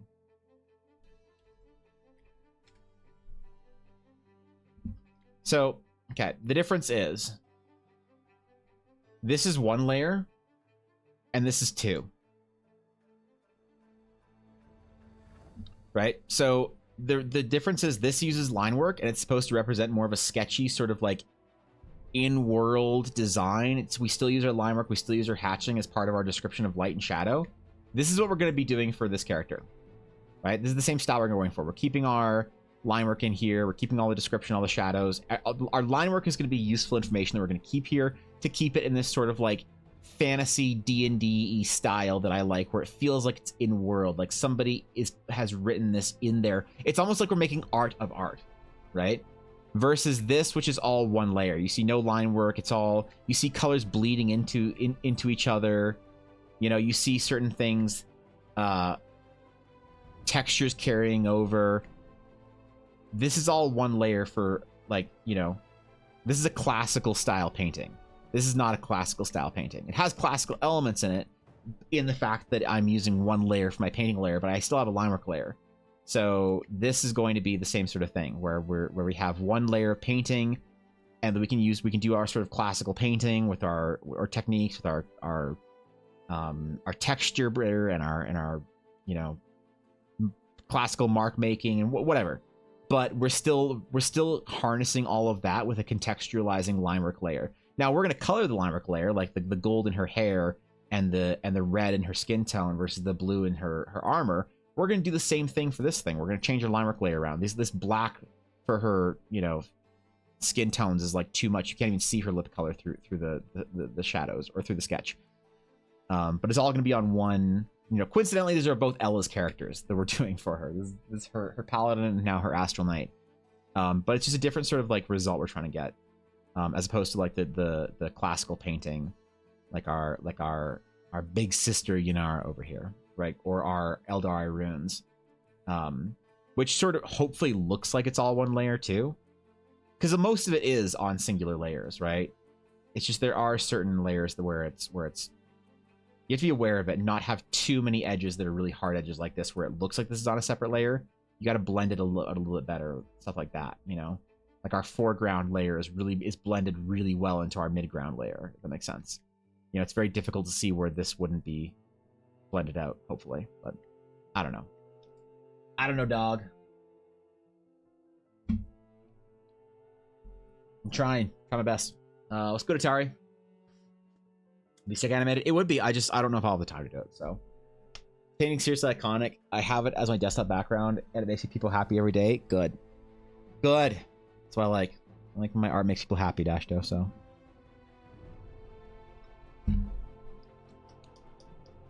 that's what I want. That's what I want out of it. Okay. Ooh.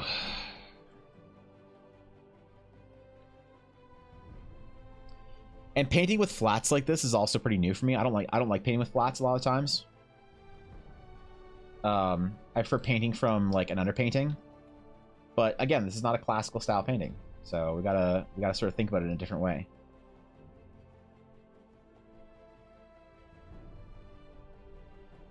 I will be doing a lot more classical painting this year, though. One thing that I haven't been doing over the last couple of years is doing enough classical style work to make me happy, and this year I'm gonna do a lot more of it. So I hope people are excited for that. I don't know.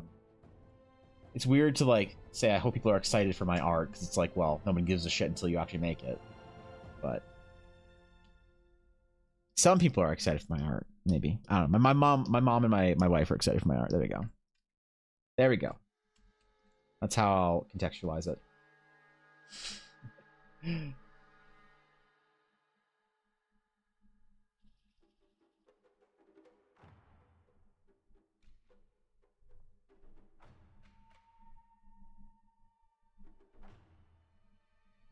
Okay.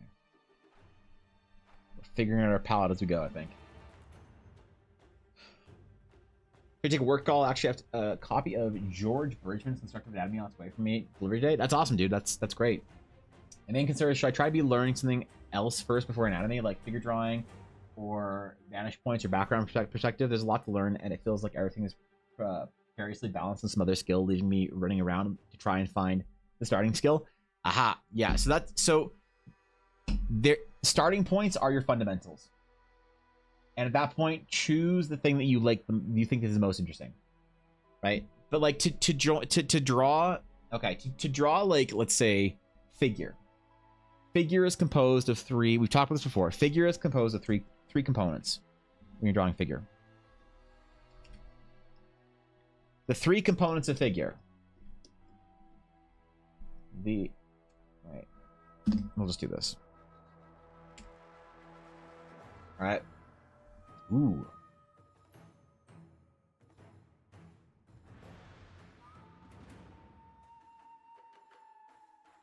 Figure. Ooh, figure.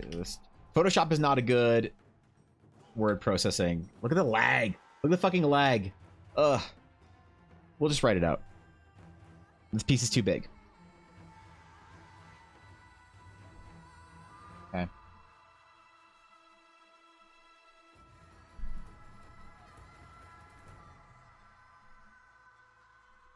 Figure has three components. The first, number one, is anatomy.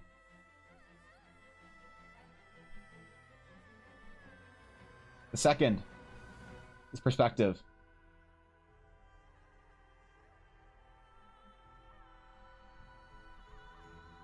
The third. What's the third? What's the third, Thorkin? What's the third component of figure? You're good at this, man. What's up, Cobalt? Is it Comic Sans? I would never use Comic Sans unless I was intentionally trying to upset people. That's only happened once or twice on my channel. The third and secret component of figure. Of course. The legendary. The scary. The difficult to process. Difficult to practice. Gesture. Ugh. Oh my god. How do we get this? How do we do gesture? It's so difficult. There's no right answer. There's no easy starting point. So if you want to draw figures, you need all three of these skills.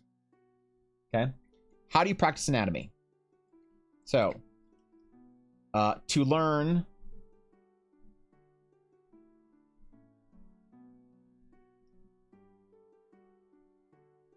practice these skills. To learn anatomy, practice drawing. What's the word we're gonna use, or the term, or the what's the word we're gonna use for this? Drawing isolated.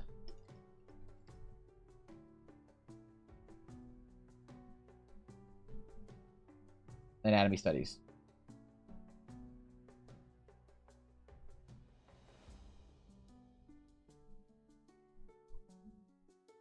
To learn perspective,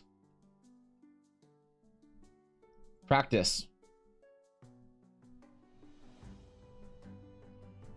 drawing simple geometric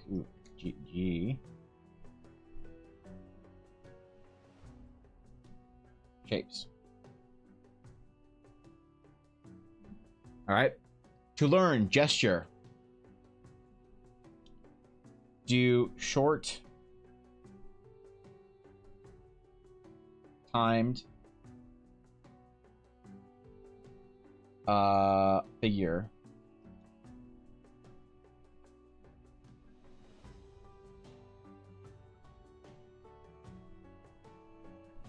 Short time figure studies. So drawing anatomy, you figure out exactly how things fit together, how certain muscle groups interact with others, how the stretch and pull of certain things works. You understand how certain muscle groups wrap around each other, interact with each other.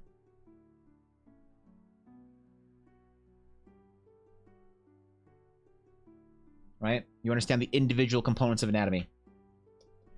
To figure out how to do perspective, you draw simple shapes in perspective. You draw cylinders, squares, spheres, I don't care, with light on them. You draw objects being foreshortened, objects being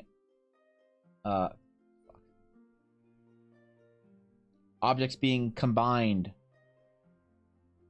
with other geometric shapes. These then translate to things like arms and appendages.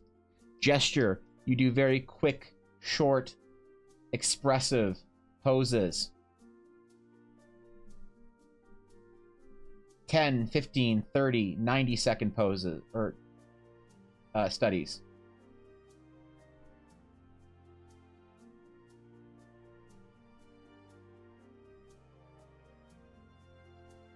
Very quick gesture drawings. Visitors, how exciting. That's how you do it. That's how you get good figures. You want to draw characters? You want to draw figures? Those are three components. Scullyson, thank you for the raid. Dude, I appreciate it. How was stream? Good to see you, Scullyson. What did you do today? What were we doing? Last scene playing Dungeons and Dragons. Were you world building, homebrewing, playing? What's up? Good to see you. What's going on? Welcome in, guys.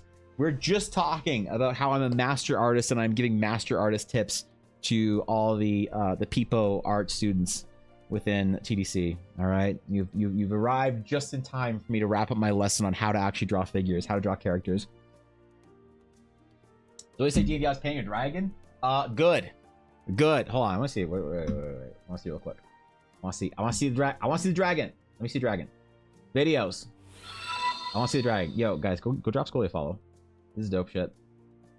That's sick, dude. That's fucking dope. Holy shit.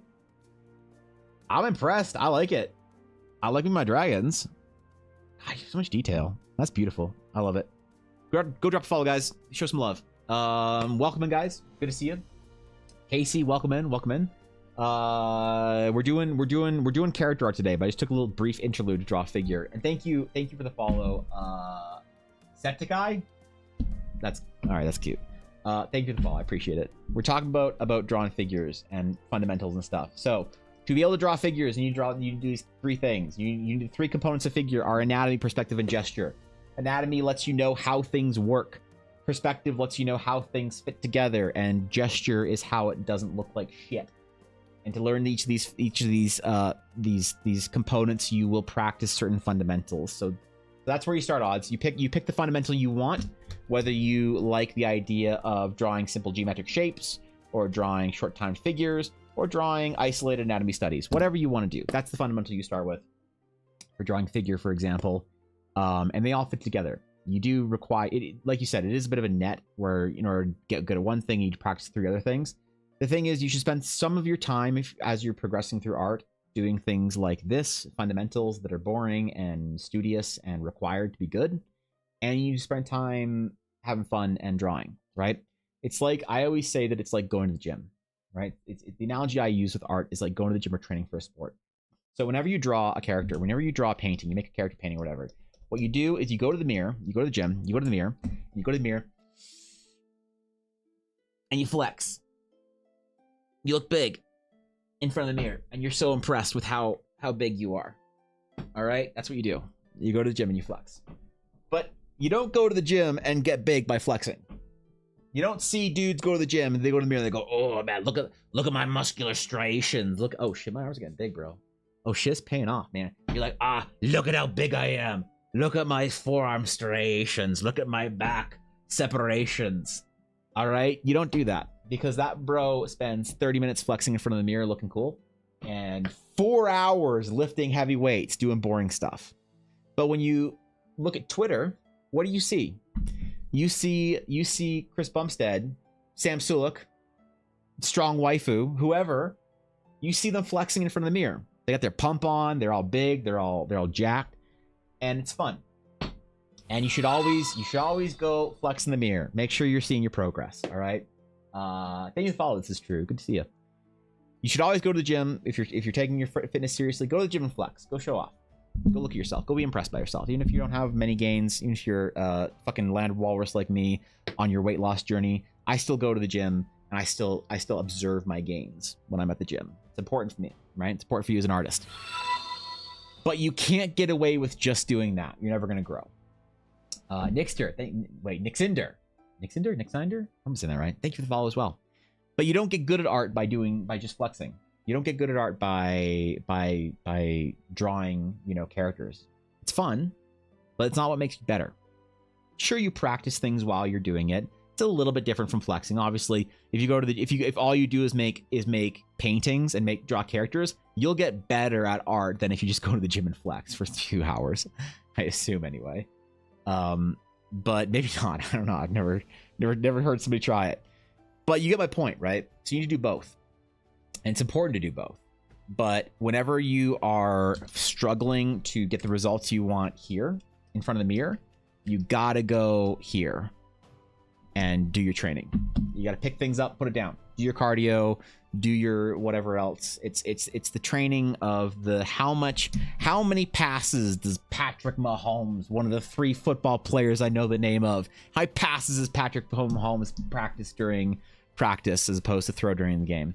That's the way I always say it. So those are the things, the way to practice. These are the low hanging, obtainable, easy fundamentals every artist will do until the day they die if they care about being a better artist. No great artist ever stops doing these things. And it's obvious when artists don't. They will just practice their good thing. They'll get good enough to get to like wherever style they think is competent enough to get them likes on Twitter, and they'll stop growing, right? And they'll stop painting. They'll stop experimenting. They'll stop expanding. They'll stop changing their style. They'll stop changing their subject, right? And then they're obvious. They're it's what they do. That's just their thing now. But they don't grow anymore. So you always gotta be grown. And gymming wrong? Yeah, shit, man. That's me too. Fuck. Avoid the mirror like a plague. Don't avoid the mirror. You gotta be able to be proud of yourself. No matter what, you gotta be proud of yourself. I find it hard to. I get it. I hate sometimes when I'm doing stuff and I'm like in front of the mirror. I'm like, oh shit. But you gotta try. I think, and enjoy the progress when you see it. Artists must go to the gym. Got it. I don't know a single great artist that, like, personally, that I've met. Like, every artist that I've met that's on like the game teams or whatever, like the World of Warcraft teams or whatever project, every artist that I know that's really, really, really good is either super jacked or absolutely decrepit. There's no in between.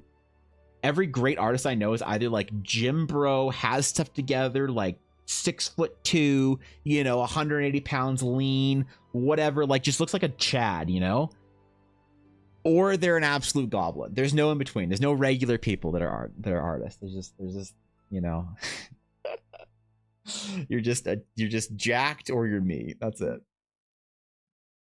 We talk about this a lot on my streams as well. That's why I started doing warm sketches in the mornings. Gotta get those art gains. Yeah, it's true. It's a great way of doing it. Your warm sketches are a fantastic time to warm up your get your skill set, or sorry, your mechanical motor functions for drawing or doing whatever you're going to do that day back into the swing of things for the day, and also practice your fundamentals. It's like layering. But some people do their warm-up sketches and they just want to like flex for their warm-up sketches, and that's a problem too. But I mean, whatever. Do whatever you want, man. Do whatever you want.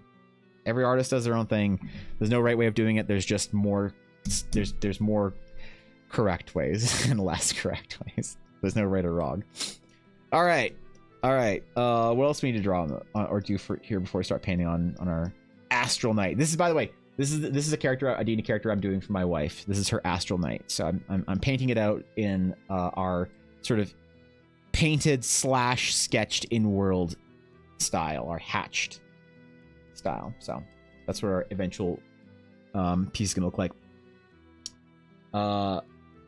Mirror is my enemy. I enjoy the progress. My strength goes up. My clothes fit better. The mirror makes me want to stop going to the gym. Oh man, yeah, it's I get it. I get it. But well, I hope the mirror isn't so daunting forever, because I totally get it. I had to start. I had to. For me, I started doing a lot better when I had a mindset shift whereby I could begin to focus on the positive as opposed to just seeing everything I hated in the mirror. You know, it's one of those things. It's like, are happy people successful, or sorry, are successful people because they're are successful people happy because they're successful, or are successful people successful because they're happy? And I think there's a lot of really interesting literature and science that describes it as the latter. So I try and find the positive in it, but it's hard, man. I don't win that battle very often. I'm saying that's what you got to do, I think, but I'm not saying it's fucking easy. It's brutal. It's brutal. I'll be proud of the progress you make. Try to stop and doing push-ups and things like that on my posture as I draw during my studio days, keep myself from being an atrophied goblin. Yeah. Streaming is always hard because it's like you're stuck there for 4 hours as opposed to like being able to get up and go for walks and stuff. Okay. Man, I really don't want to put too many browns or golds in this color palette. I really want to stick with our blues. All right, we'll fill in a little bit, okay? We'll just keep filling in with these colors and see if we like it. Ooh, that's not what we wanted to do. That's the right layer. Layer discipline, am I right? What a tongue twister, but it's true. Can you really say happy people are happy because they're successful? Or happy people are successful because they're happy? I watched a Dr. K Healthy Gamer video that recently described the science behind it. It's very interesting. Very interesting. I think the most difficult part about being an artist or creative is the mental health battle. I don't think it's actually technically that difficult to develop the skills you need to be successful as an artist. I think anyone can do it. Kids can do it. Adults can do it. You're not too old. You're not too young to learn it and get good at it. It's all about the mental. Certainly for me, that's the battle I lost for many years when I sort of stopped making art for a couple of years in my 20s. It wasn't because I didn't want to anymore, but it's the mental battle, man. I'm very sympathetic to it. Don't get me wrong. When I talk about how it's like the battle you have to win, I don't mean to make it seem like it's easy. Believe me, I don't mean to make it seem like it's easy. It's not. It's not easy, bro.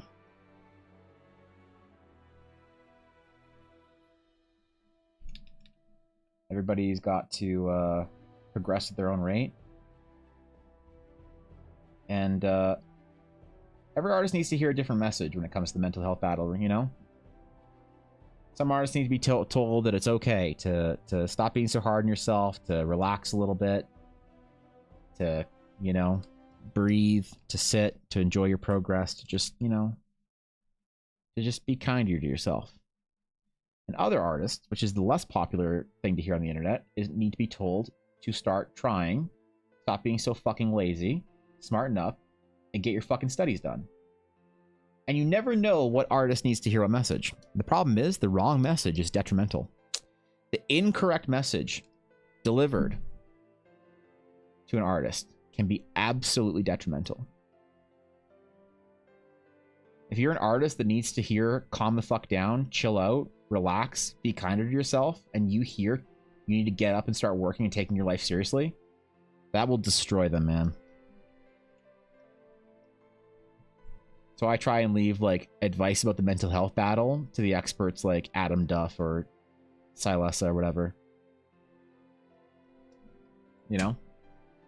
Some people say also that it's only detrimental on one side. That it's only detrimental for artists that are too hard on themselves to hear you need to work harder. But I actually think that you're discounting then when you say that. how detrimental it is for an artist that's not applying themselves to hear you need to relax and be kinder to yourself. They just take it as permission to be shittier. And it's like, fuck, man, what's the right answer? You know? It's on how you define success. Honestly, many successful people are miserable and end up dying young, trying to find the next high escape to escape their problems. Yeah, but we're not talking about like people who are.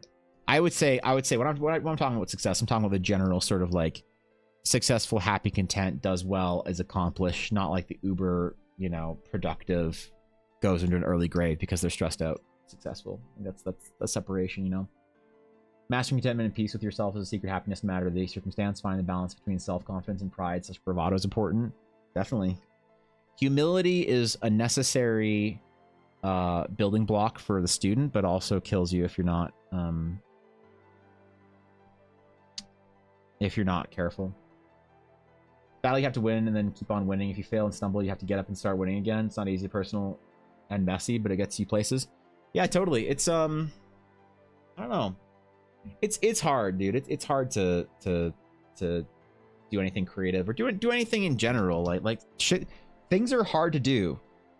Apparently, I don't know. This is crazy, but apparently things are hard to do. Who knew, man?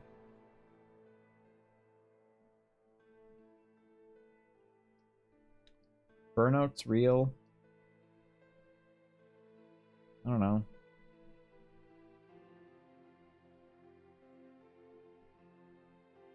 Your mental state defines your ability to produce. Also, we need to add little details on here. I really need to change our line work color here. This is really bothering me. This is like super dark, like hatching around her face, and like super light hatching around. I don't know. It's bothering me. But it's fine. We got it. Listen, we're trying a process here. The process is the important thing to remember. We're not trying to master the entire piece. Do I want to add... Do I make this all cloudy stuff too? Oh, that's kind of nice. Let me do that, actually. Yeah. I don't know if this is going to be the standard Astral Knight tunic. I don't know. I got to do some like really quick, fast, speedy concept art for our Astral Knights to figure out what the general aesthetic of them are going to be. Because we can't base the Astral Knight aesthetic off of a player character. The player character is always going to be more unique than the Astral Knight order as a whole. It's just a side effect of it, I think. Also, line between humility and self-deprecation easy to get mixed up, especially when you're growing or early career. Yeah. That's again the balance if it's off. That's why I said about humility is that's why I said humility can kill you if you don't you don't do it right. The ocean is like a bowl of soup filled with lots of meat, vegetables, and microplastic. My favorite seasoning. Ah, yes. You too are a microplastic enjoyer. Yep, me too. I enjoy my microplastics in my water. Mm-hmm. What a gift it is for us to live in the current era. Yeah, true.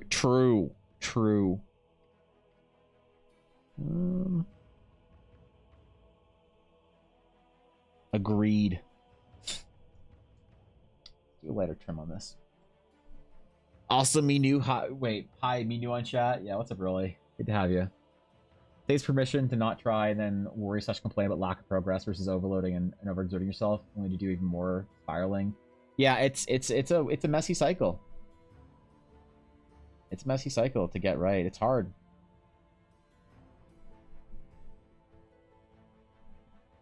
I have this friend who's she's this like really accomplished artist, and she tells me that like whenever I have like problems with like, oh, I'm like struggling with this battle or whatever, she's like, oh, that sucks, man. It must suck to not be autistic.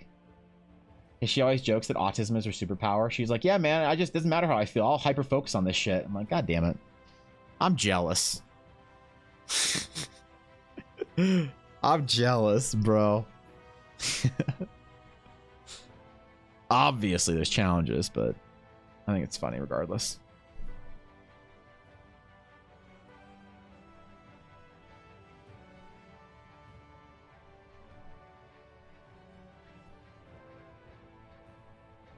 If I was autistic, you'd never know. I never share it on my stream. Because then someone would make me put a hashtag in my fucking stream, and I don't want to do that. Fuck you guys. Can't make me.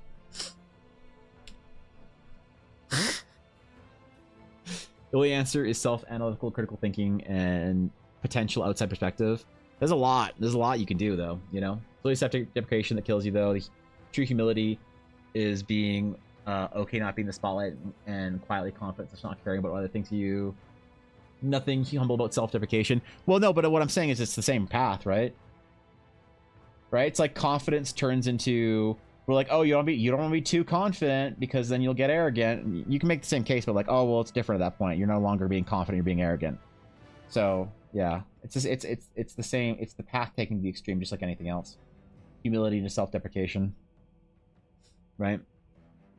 So the dude, what's up, Super Foxer? The player in a campaign. All right, I'm invested already. I'm invested. One of my previous characters will come to help out our current characters to get passed through a whole army to get into the final boss dungeon. I've created a custom legendary ability for her. Would you like me to tell you how it works? Yes. Tell me the short, concise. I want to know the meat of it. All right. What does the legendary ability do? I want to know. I want to know the meat of it. I want to know the core. Let's figure it out. Let's get this figured out. I'm invested. We haven't done any homebrew today, so this is my vicarious homebrew, listening to somebody talk about their homebrewing today, okay? The pressure is on. I'm deeply invested. Call it the Infernal Symphony of Alloy. Divides into 3 sections. Legendary ability divided between demonic charge, a magical crescendo, and a finish. It is the fiery apotheosis, which I'll copy paste. All right, hit me. If it's too long, sometimes Twitch deletes the thing, right? So it can't be too long. Just FYI, Twitch will not, like, you know. Sometimes people try and like copy a big paragraph, and then Twitch just like yeets it, and they're like, "Why didn't anybody listen to my paragraph?" It's like, because nobody saw it. So gotta break it down a little bit, maybe. All right, where else do you want to do? Guess we'll just do the same blue here. Why not? I was thinking of doing something clever and cute, like doing some gold or whatever, but nah, man. Our knights, the color palette we're going for is dark blue and black. So, I think it's the same path. It's more like self-deprecation, bravado, 2 sides of the same coin. Humility and confidence are different sides of the coin, Tyler, but I know what you mean. Yeah, I think though that it's the one is taken to the extreme is the entry point, you know. Yep.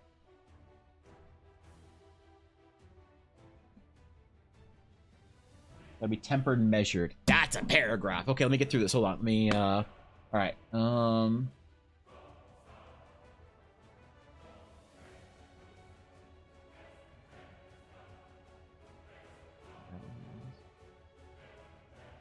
That's pretty cool. That sounds powerful though, dude. I don't know. This must be a high level game that you got going on, Super Foxer. That's got to be a very high level game, I guess.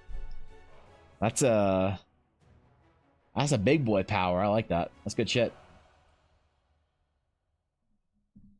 Yep, I like it. It's good. Too well versed in walls of text, and now I feel bad about overwhelming people. Look, I have a hard time reading like a big wall of text. You know, I have difficulty with it sometimes. Like, that's why I don't read it out loud. When I need to, like, if somebody drops a paragraph, I have to like just like focus on it for a minute and just like get it, as opposed to yeah, you know what I mean, right? That inability to read paragraphs. My man gets lost. That's why I don't do a lot of novel reading. I do more audiobook listening. My brain's just like, bro, what are you doing here? I'm like, I don't know, man. I'm trying to read a book. And your brain's just like, nah. Nah, dog. You ain't reading this shit. Get out of here, you fucking weirdo. Like, all right, I'm sorry, brain. I'm sorry. I thought we were going to read a book and it was going to be fun. Brain's like, nah. Nah. You chilling, man. Go watch another YouTube video about 40k lore. Like, all right, fine. You got me, brain. You got me. Imagination just runs wild and I get too excitable. Yeah, I feel that, you know. Are you looking at self-awareness is the key? Yeah. Knowledge of self is important. Know thyself. Always know thyself. Or some, I don't know, some stoic philosophy bullshit that makes you sound important when you say it. I like that one. I like know thyself. Seneca said. And then I quote something that sounds insightful and take credit for it. Wish I could draw like you. I mean, it's pretty easy. You can practice and be much better than me, I think, probably. Very easy to practice and get there. That is very flattering to hear, though. So, thank you, Akara. That makes my day. But I believe in the power of practice.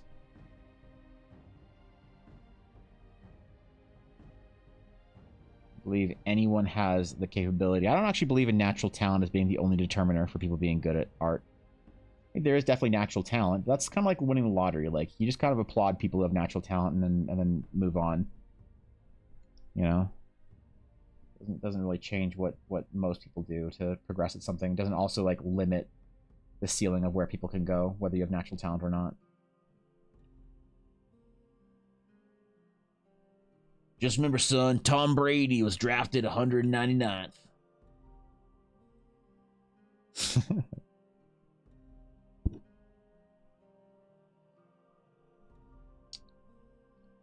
Sorry, I don't want to give Guapo flashbacks. Trapped in the astral plane for 1,000 years, so really strong. Yeah, I see that. That's pretty cool. I like it. Better meeting though. Good lurk. Thanks for the con. Have a good stream. All right, have fun in your meeting. It's fun, as much fun as you can. Damn. They have Tuesday meetings. I guess, yeah. we try to make them the best we can, right?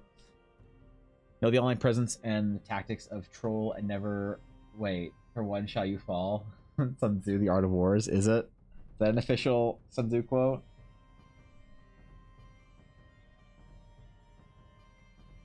Shit, man. Here I was watching Andrew Tate videos to learn how to get a Bugatti. I should have been watching Sun Tzu. Aw, man. I know I should have gotten my $79.99 a month back. Shit.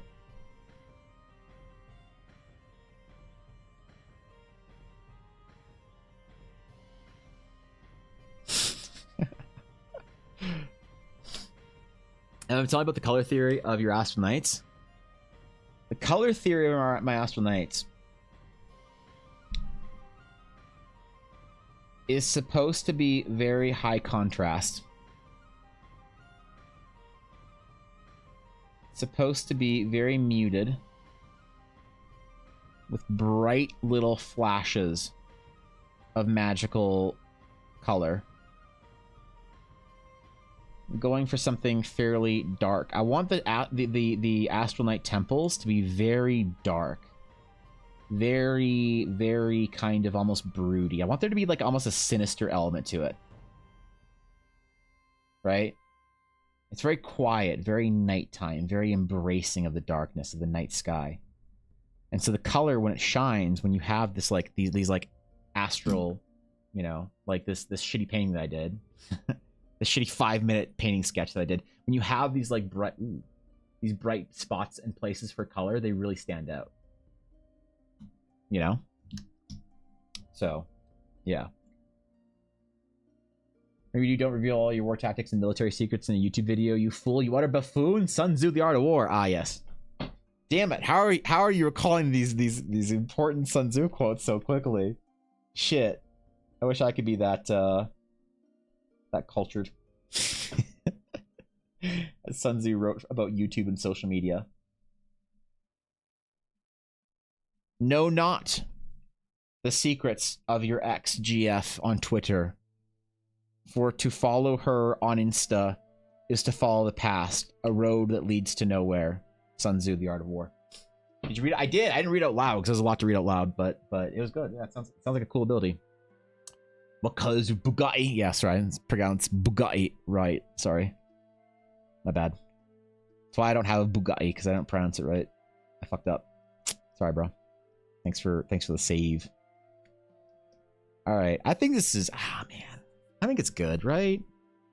The only thing we could try is if we wanted to like do a high contrast with the pants, but I don't like it.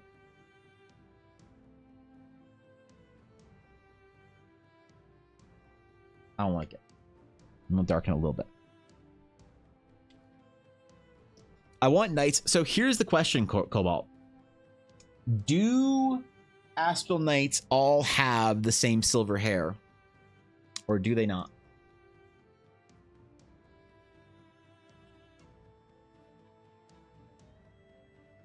They all have the glowing eyes. They all have the glowing blue eyes. They have the, like, our astral sages. They all have these like blue fucking glowing astral sage nonsense, whatever. That's the only. This is the only astral sage element in here. Is what is the thing on their sword. So they all share the bright astral blue eyes. They all get their astral blue glowy eyes, but do they have the silver hair? I don't think so. I think we're gonna make that not necessarily an enforced requirement. So Sun Tzu's a guy like well beyond his ears. Yeah, apparently he wrote a book or some shit. Sun Tzu's drawing in public. Brace yourself for the stick figure maneuver. Sun Tzu, the art of war. Oh god. Oh no. Oh, don't compliment my art by comparing it to your stick figure, please. 84-year-old man in public. It's very flattering though. You have to accept the compliment, I guess. You know. Good question. Is there initiation process? What's involved?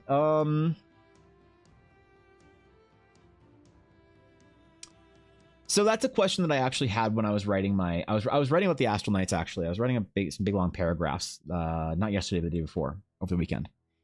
And I don't think that there is a moment you become an Astral Knight, like an initiation. I think it is a slow, gradual exposure to there, because like the only thing that changes physiologically is either the hair or the hair in the eyes.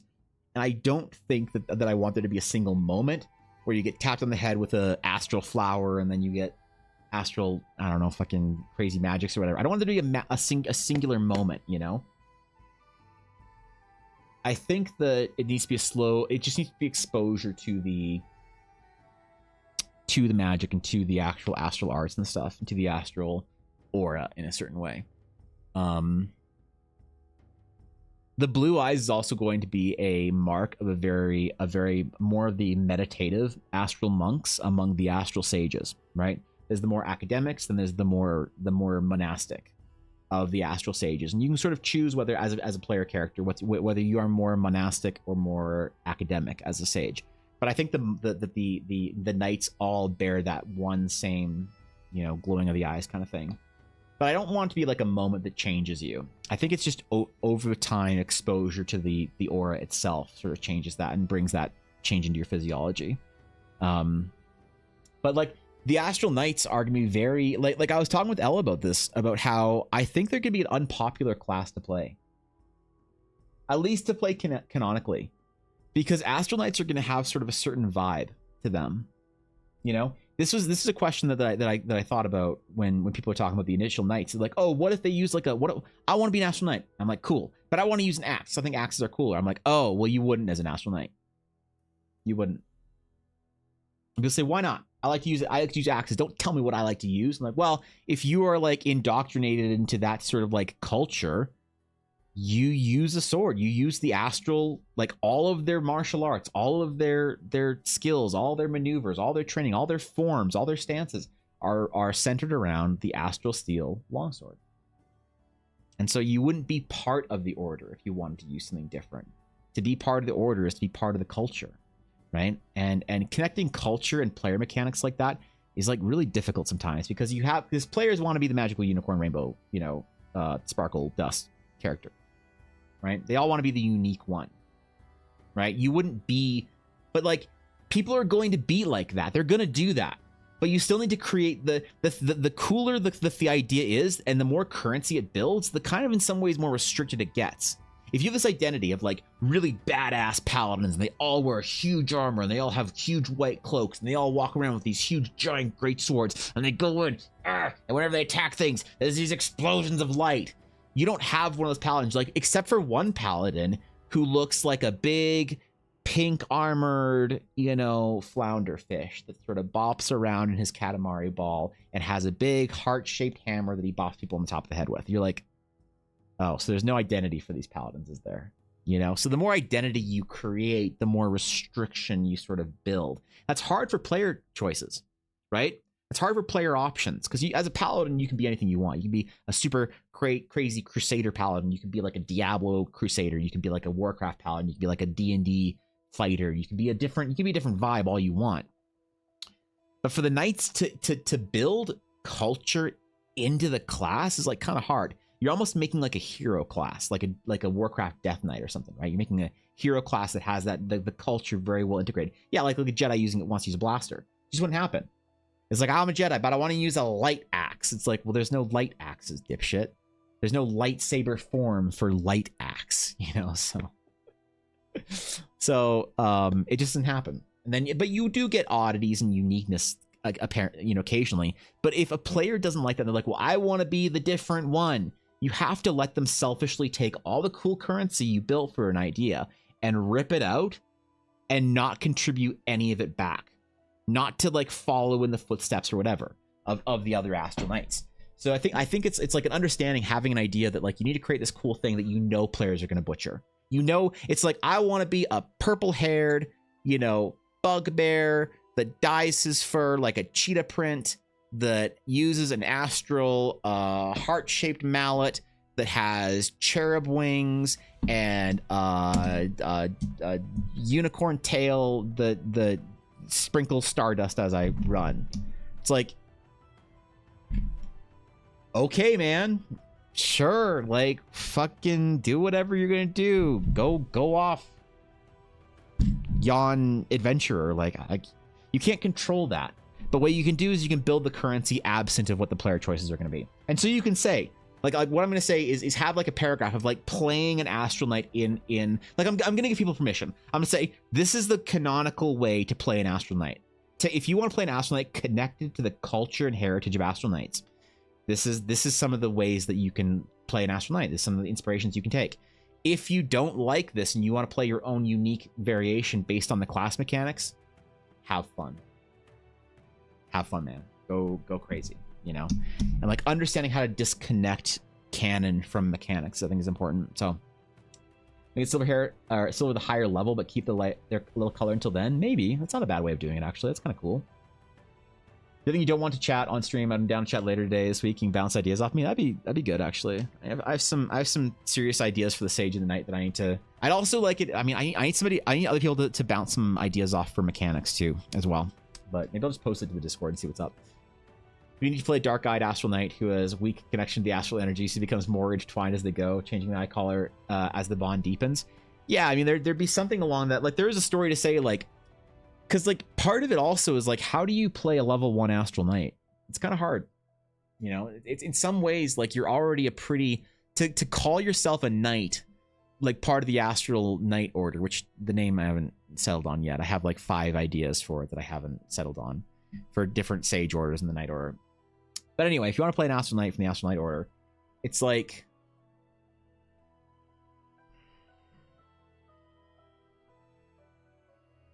It's like, how do you play a low-level Astral Knight? You have to play some sort of initiate, right? But it's also kind of built in. So here's an interesting restriction that makes Astral Knights perhaps cooler. What if there's a minimum level to play Astral Knights? What if it's like, yeah, man, you don't have level 1 or 2 Astral Knights. Like, Astral Knights start at level 5. It's like, oh, well, how do I play an Astral Knight at the beginning of my adventure? It's like, I don't know, that's restrictive and dumb, and I don't want to do that. So it's an interesting idea to think about, but it's ultimately not useful, so we're not going to do it. But one thing for the Astral Knight is one thing that's in the canonical description of how to play an Astral Knight. You don't multiclass. There's no multiclassing with Astral Knights. They don't multiclass. An Astral Knight, their identity is their class.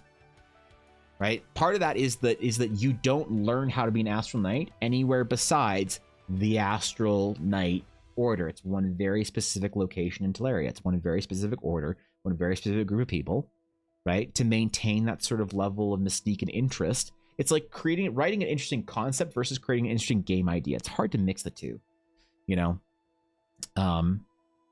But you just kind of have to work with it or whatever.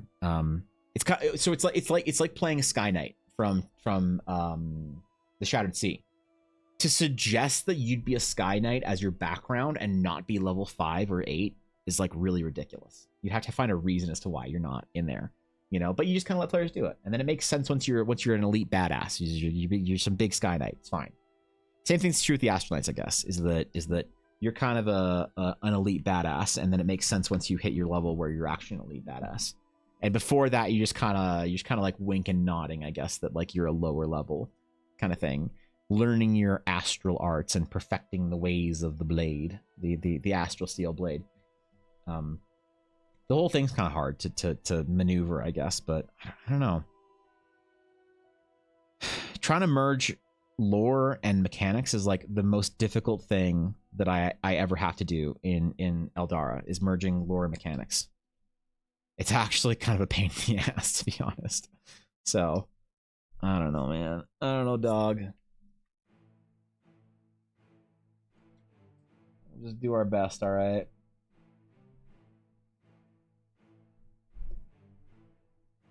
Just try and merge it, and hopefully it all makes sense to our players as we go. No level 1 or 2 knights, but multi-classing. You have to reach level 3 in fighter, paladin, etc. to reach a minimum threshold to sacrifice your existing levels to become a level 2 or 3 knight. The problem with that is there's no background. Your background as an Astral Knight is an Astral Knight. Part of your background is that you've been trading with the knights. One does not simply learn how to be a knight for their 4th level, right? Part of your story as an Astral Knight, if you're playing a canonical Astral Knight, is that you exist within the order. Oftentimes since you were younger, right? But usually Astral Knights spend time as an acolyte for years before they are officially knighted, right? And they officially get their Astral Steel Blade, and they are charged with the protection of the Eldari runes and of the temples of the world and of the other sage orders. So it wouldn't work to say, I'm a 3rd level or 2nd level fighter, I'm going to take my 1st level in Astral Knight at level 3. It's like, what were you don't like? You could have like start like maybe like a precursor class, like an Astral Acolyte class or something before you're full knight. That doesn't work though. Yeah, so it's complicated. There's challenges, man. I don't know. Again, it's one of those things you just sort of have to like wink and nod away to like sort of do it, you know?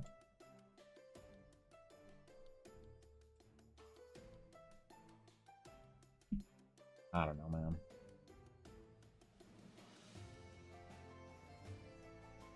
But part of so the thing with the knights is the reason why I don't expect the knights to be that popular of a class is because they're so deeply ingrained with the identity of the Astral Knight Order. It's not like an Astral Sage. An Astral Sage can be can be a unique individual that's more themselves, more individualistic, more unique, as opposed to being this like order sage. Like you're not like your background as a sage does not have to be Astral Sage. Your sage is your class. You are, you know, Hansel Vondelmuse from Stonemark, right? You're not just desperately connected to it. So, right? Maybe subclass of a more vague knight that chooses their collar something level 5. Yeah, it'd be interesting actually. It'd be interesting to create like a precursor class or whatever. Astral Knight Peepo Lick. Oh god. I can't do it. Low Astral Knights are actually acolytes on Rum Spring. What the fuck is that? Look, maybe. But that presents an interesting question, Atari, of why have they left the temple? Why they left the order hall? Like one thing, okay, so here's a way we can build a little bit of mystique to the Astral Knights. A little bit of here's how we could add a little bit of currency to them being like kind of very unique. The Astral Knights, one thing I wrote about them is they don't really concern themselves with the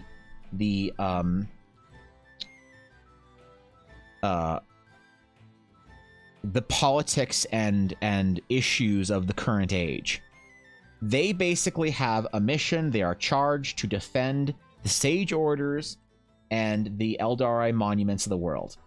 And so when they leave their temple to go do some shit, it's for a reason. It's for a pretty important reason. It's not like an Astral Knight is a thing you do on the weekends. Right? The identity is very much entwined with the backstory. And some people like that, and they're going to play the class because they think it's a cool concept. And other people are not going to play the class because they're like, don't tell me what to do, idiot. You know, that's fine. There's room for both ideas in D&D. If you want to be an astral magic user, go be a sage, dog. Like, have fun, man. Go burn down a fucking orphanage or whatever you do in your D&D games. Like, just have the best time.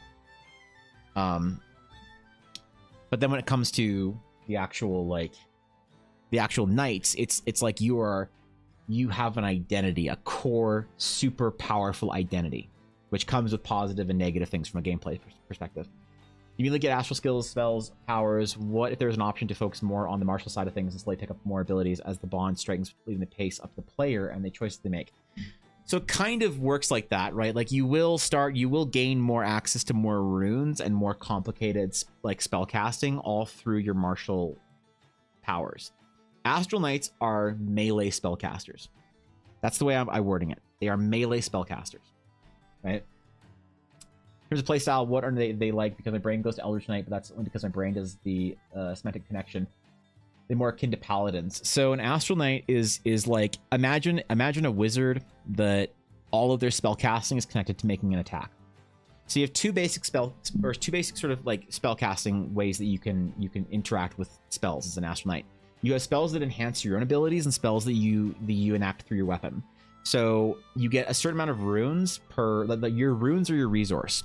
You'll have certain runes per day, right? Depending on your level. They kind of function as spell slots, except you can spend more than one spell rune to do more powerful magics. So for instance, let's say you have 6 runes available to you and you can spend 1 rune to cast a spell, right? Air quotes spell that makes it so that your next attack, like as you're attacking somebody, your blade passes through armor and inanimate objects and slices like through bio whatever mass. So basically your blade like sort of turns ethereal and you can slice right through somebody, making an attack on them, ignoring their armor, right? Or you can do something like you can choose to make an attack and spend a rune or 2 rune slots. It's actually a 2 rune spell to attack something. And when you attack them, you cause an explosion in a cone of astral force damage that deals damage to the target and everything behind them, basically on a save. So everything, like all of your spell casting is derived off of the act of making a melee attack. Or you can do things like spend a rune to increase your speed or your jump speed or whatever, or your jump distance or whatever. Certain things so that you're not completely useless if you don't have your astral steel blade, but very much so you need your sword. Don't lose your sword. You lose your sword as an astral knight, you're kind of fucked. But also don't lose your sword, right? Which is not a concept that I dislike. Some people hate the idea of, what if I get disarmed? What if I lose my sword? What if I don't? It's part of your class that you don't. There are certain mechanics you're harder to disarm as an Astral Knight, and you can actually call your blade back to you within 60 feet. You can spend an action to call your blade if it's within 60 feet of you, and it will fly straight to you, right? But it's like the Rifleman's Creed in the Marines. This is my rifle. There are many like it, but this one is mine. Like, as I master my rifle, I master myself. Without my rifle, I am useless. Without me, my rifle is useless. Like, it's very much a connection to the actual physical material component of your character, which is your sword. Your sword is your character in a lot of ways. So, yeah. Kind of mixed, I don't know. Like a true spell sword class. I felt like D&D was lacking true spell sword class from everything I read, but I'm a complete newbie to D&D. There's a chance I missed something. I don't know. There are things that are similar, but not really exactly akin to what I'm trying to go for here. But Sentinels are still equally Jedi, just not stereotypically so. They ride the line. Wait, for Sentinels? Yeah, Sentinels are kind of cool. The Astral Knight definitely named their sword. They probably do. I don't know. I don't know if you're supposed to name your sword, but you do a sword throw like a lightsaber throw due to being able to call it back. So here's the thing. That's a great question, Entities. That's a great question. You can, but you probably wouldn't. And right? It's the kind of thing where it's like, I will word something like the risk of losing your weapon is not something an Astral Knight is comfortable with. You can make that choice. But like, if you sense that you have an opportunity for that kind of attack, and you're like, oh, it's a risky one, but I'm gonna try it, and you feel like you want to make that attack, go for it. You know, culturally, would an Astral Knight do that? Probably not. But if you have a moment in game where you're like, this feels like a right risky thing to do, I wouldn't stop you. Throw your fucking sword, make an attack, whip it back, or whatever. make your attack on, like, there'll be rules for what happens when your sword passes through a target. Your sword will make it attack without your strength modifier, or maybe you'll make it with, like, maybe just a regular attack. I don't know. I'll figure something out with it. But there will be a mechanic that if you do call your blade and your blade is on the other side of an inanimate object, or what I could do is I could see your blade takes the easiest open path. So to like whip around a rock and like arc straight to you, right? It won't just like Mjolnir your way through walls and stone and all that kind of shit or whatever. But like, hey man, if you want to, like, go for it, try it out, let's see what you got, let's like mess around, let's go. It's one of those things of like, would an Astral Knight do that? Probably not. Could they? Sure. You know, tell me the story of what was a deeply I don't know, dangerous enough time where you decide to do that. That's like a interesting sort of player's dilemma that I kind of like. I like the idea of throwing it in front of them once in a while. So usually the only types of classes in fantasy RPGs that really appeal to me are rogues and spell swords. Ooh, there's not much roguish, I don't think. Not much in the sort of sneaky variety for the knights, but yeah, I think I definitely like the idea of the knights being connected to their weapons. Like the knight is also an offshoot of a class, another class that I'm developing called the Astral Sage.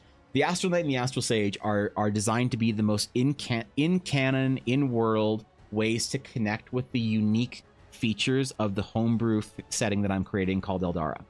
There's a magical sort of like, the way magic works is a bit different. It works the same way, but it also works in a bit of a unique way for a certain subset of casters called Astral Sages. An Astral Knight is the physical embodiment of the Astral Sage, basically. So it has all this like spacey themed magic, I guess.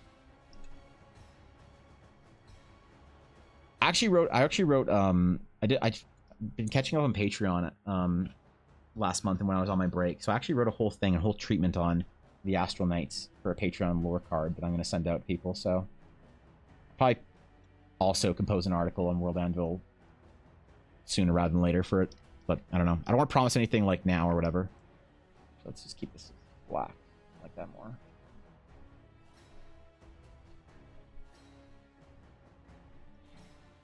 And who knows how traditional Astral Knight Charlotte this character is going to be. You know, I don't know how traditional Astral Knight this character is either, but I don't know, man. It's personal and frowned upon culture-wise. Yeah, there's lots of things that I think, you know, basically the same for reason why 90% Jedis aren't comfortable using terracotta or lightsaber throwing. Right. Like there's certain things like that are just like, could you do this? Sure. Would you do this? Probably not. You know? It's I don't like so one of the big things that I got, hold on, this is an interesting idea for me. One of the big things that I got earlier on when we were talking about Astral Knights was a lot of pushback for restrictions, for saying a knight wouldn't do that.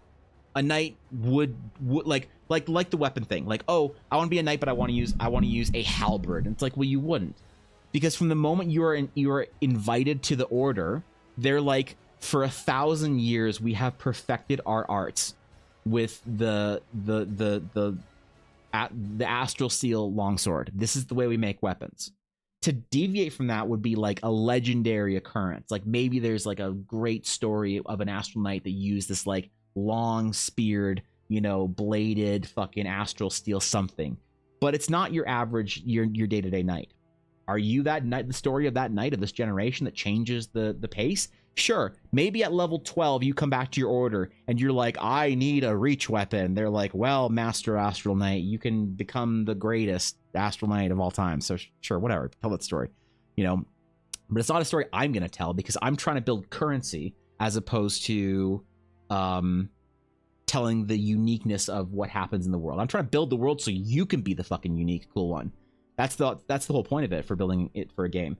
But culturally, like knights would act a certain way or not act a certain way. Like I was telling Ella, the RP directions for how to play an Astral Knight are going to be there as a guideline for how a GM would generally roleplay an Astral Knight.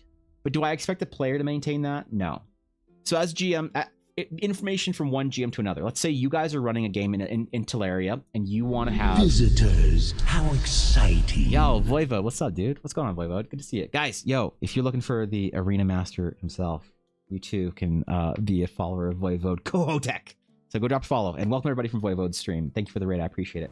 We're just talking about Astral Knights and creating restrictions to help build identity for classes. So, so if I was to say, here's how to introduce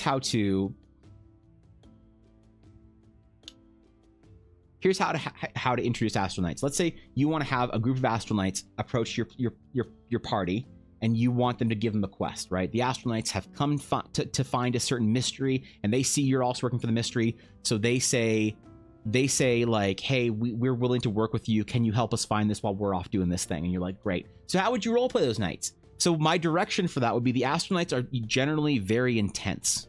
They're generally very intense. They just have like when they look at you, you feel like they're looking through you, right? When they say something, they mean it. When they move with intentionality. When they sit, they're very proper. Their posture is on point. It's as if they have the martial arts of that surrounds their weapon training almost carries into the rest of their life. They have a certain poise, a certain grace, but just an intensity to them. They're very serious people. They can still make they don't like, it's not like they don't laugh or make a joke or whatever, but generally they're pretty serious. They're pretty mission focused. They're pretty like, what are we doing? Let's go do this. They're just very like on a mission. They're very professional, very serious, right? Do you have to do that if you're playing an Astral Knight? No. Would it make sense if you were a class clown, like an absolute ridiculous, fucking bard just hitting on everyone? It's like, probably not. If you want to play a canonical Astral Knight that you feel like you belong in the order, there's cultural things that you as an Astral Knight would probably, how you would act or how you would not act. You'd be very polite. You'd be very, forthright. You wouldn't be very duplicitous. You'd be, be certain ways. But as a player, it's like, are you gonna make a player do all that to be like an Astral Knight? Are you the GM gonna be like, no, Ella, you wouldn't tell that joke when it's an Astral Knight. No, you would, like, no, you're not gonna do that kind of stuff. So it's like you create a standard for the Knights that if people think is cool and they want to play within it, they play it. But it's just like the Jedi example. Jedi act a certain way, but they're not all machines. And if you want to be a ridiculous Jedi, sure, go for it. But like, you wouldn't be like, you wouldn't take Han Solo and put him as a Jedi, for instance. It just wouldn't. The Cavalier, whatever. It just wouldn't mix right. And so when you're writing Jedi, you have to write them a certain way. When you're writing scoundrels and smugglers, you have to write them a certain way.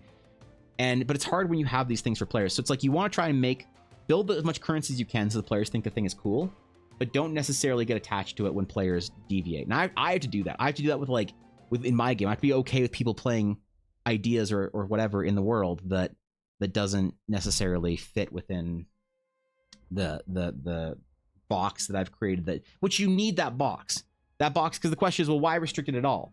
Because the restriction creates identity and building currency as a thing. Part of it is restricting it and saying like, yeah, man, every like dragon you meet from the Dragon Mountains of Dragon Tier is this big, tall, sturdy, massive dragon, right? And it's like, then you have this like walrus that just sort of rolls on the ground and has like a mermaid tail for a wing, and you're like, that doesn't fit in with the dragons of Dragon Tier Dragon Mountains, right? So you have to sort of build those restrictions in, but it's very hard when you have an idea that your players are going to play. So I don't know, it's hard. Gen Z is not allowed to play at Astral Knight, or millennials. I shouldn't even be able to play Astral Knight. Listen, we can shit on Gen Zs for wanting to be the special princess unicorns, the individual little, the unique part of the world. But I think millennials are just as at fault for this shit too. I don't want to just put this all on Gen Z. I think there's plenty of people in my generation that are going to ruin the idea too. But nah. So I don't know. I don't know if it'll fit. But like an Astral Sage, for instance, Astral Sages can come from many different places. And it comes from the form of access. Access to the training and to the knowledge of Astral Knights is very limited and restricted. It is guarded, right? There are not dark orders of Astral Knights out there that practice the Astral. I mean, maybe there are. Fucking tell that story. It's cool, dude. but there's not like it's not like Jimmy from Stonemark decides to go be an Astral Knight and goes to his local Astral Knight club and becomes an Astral Knight, you know. But it does happen with sages. You know, you have right now. I have two words for them, and probably not the final ways to refer to them, but there are circle sages and order sages, right? And you're either from an order where you are from a large organization, a tradition. There's orders around the world. There's like the main order of Elvish sages. There's the main order of Stonemarkian sages, or an order that sort of spans the Relic Coast to the Shattered Sea. And like the big orders, right? And they all kind of get along and hang out, and they're part of the same collective. They all sort of answer to the same council. The head of all the different Astral Sage orders is called the Star Speaker. The current Star Speaker Ariel. We've done some art of her. But you can also be like a circle sage, which I don't have a great word for it, but the circle idea is just sort of like a small group of people, right? Where it's like, oh, we're sages that we've trained in our sage abilities and we know the astral aura, but we don't align ourselves with the big orders. We're like, it's imagine like a master and like his 5 apprentices out in the middle of the wilderness doing astral sage things, right? Kind of like a druid circle. So you can, as a sage, you can say your backstory could be, as a child, I went to this grand order and I became this great astral sage and I studied through their ranks and lived among them and I was whatever and I haven't seen my parents since I was 3 years old. Or you can be like, yeah, when I was 14, I thought I was really cool at being a magic, sharpshooter with in my fireball class at wizard school, and I said fuck that, and I just went off to join the Astral Sages. And so I found an old man who was wearing like a muumuu. Whenever he put his arms above his head, you're like, God, no, Jesus, I don't want to see that, right? And he taught me his ways of Astral Sages, and also made me like mushroom sandwiches every lunch. And you're like, okay, sure, man. If that's where you got your astral powers from, like, sure, why not? It's a thing that you can go study yourself. You can go buy a book on Astral Sage magicology and go learn how to be an Astral Sage. But the knights themselves are very much tied to, this is the culture. This is where they're from. This is what they do. They're part of this group. This is where you get the knowledge from.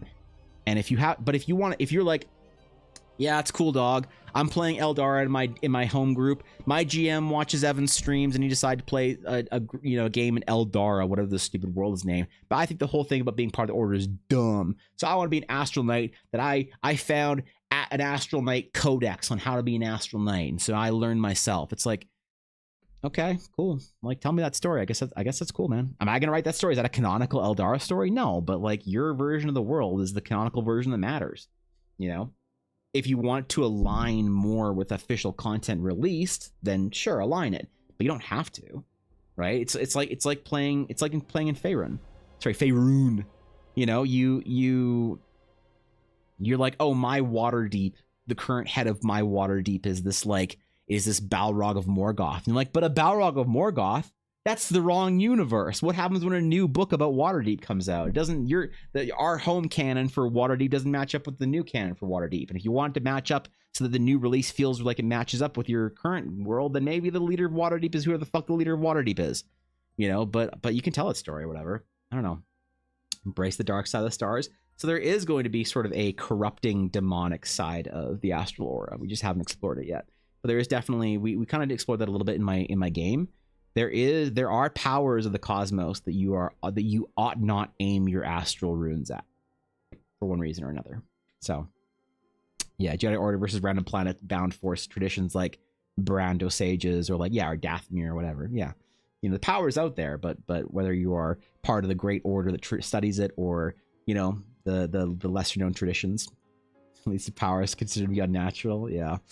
All right, guys, I got some work to do. I got some things I gotta get done today. I got a list. Look, I got a list, and half of it's done, so I gotta do the other half. So I'm gonna do that, and you guys have a great fucking rest of your day.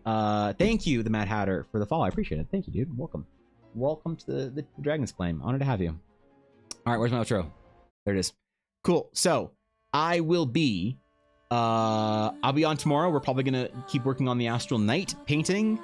And it's gonna be Pog. It's gonna be dope. So thank you guys for hanging out. Thank you for all the cool ideas and the input. Thank you for the art talk and discussion. Thank you for, I don't know, man. I had a fun stream. Hope you guys enjoyed your stay. Anyway, until next time. Farewell.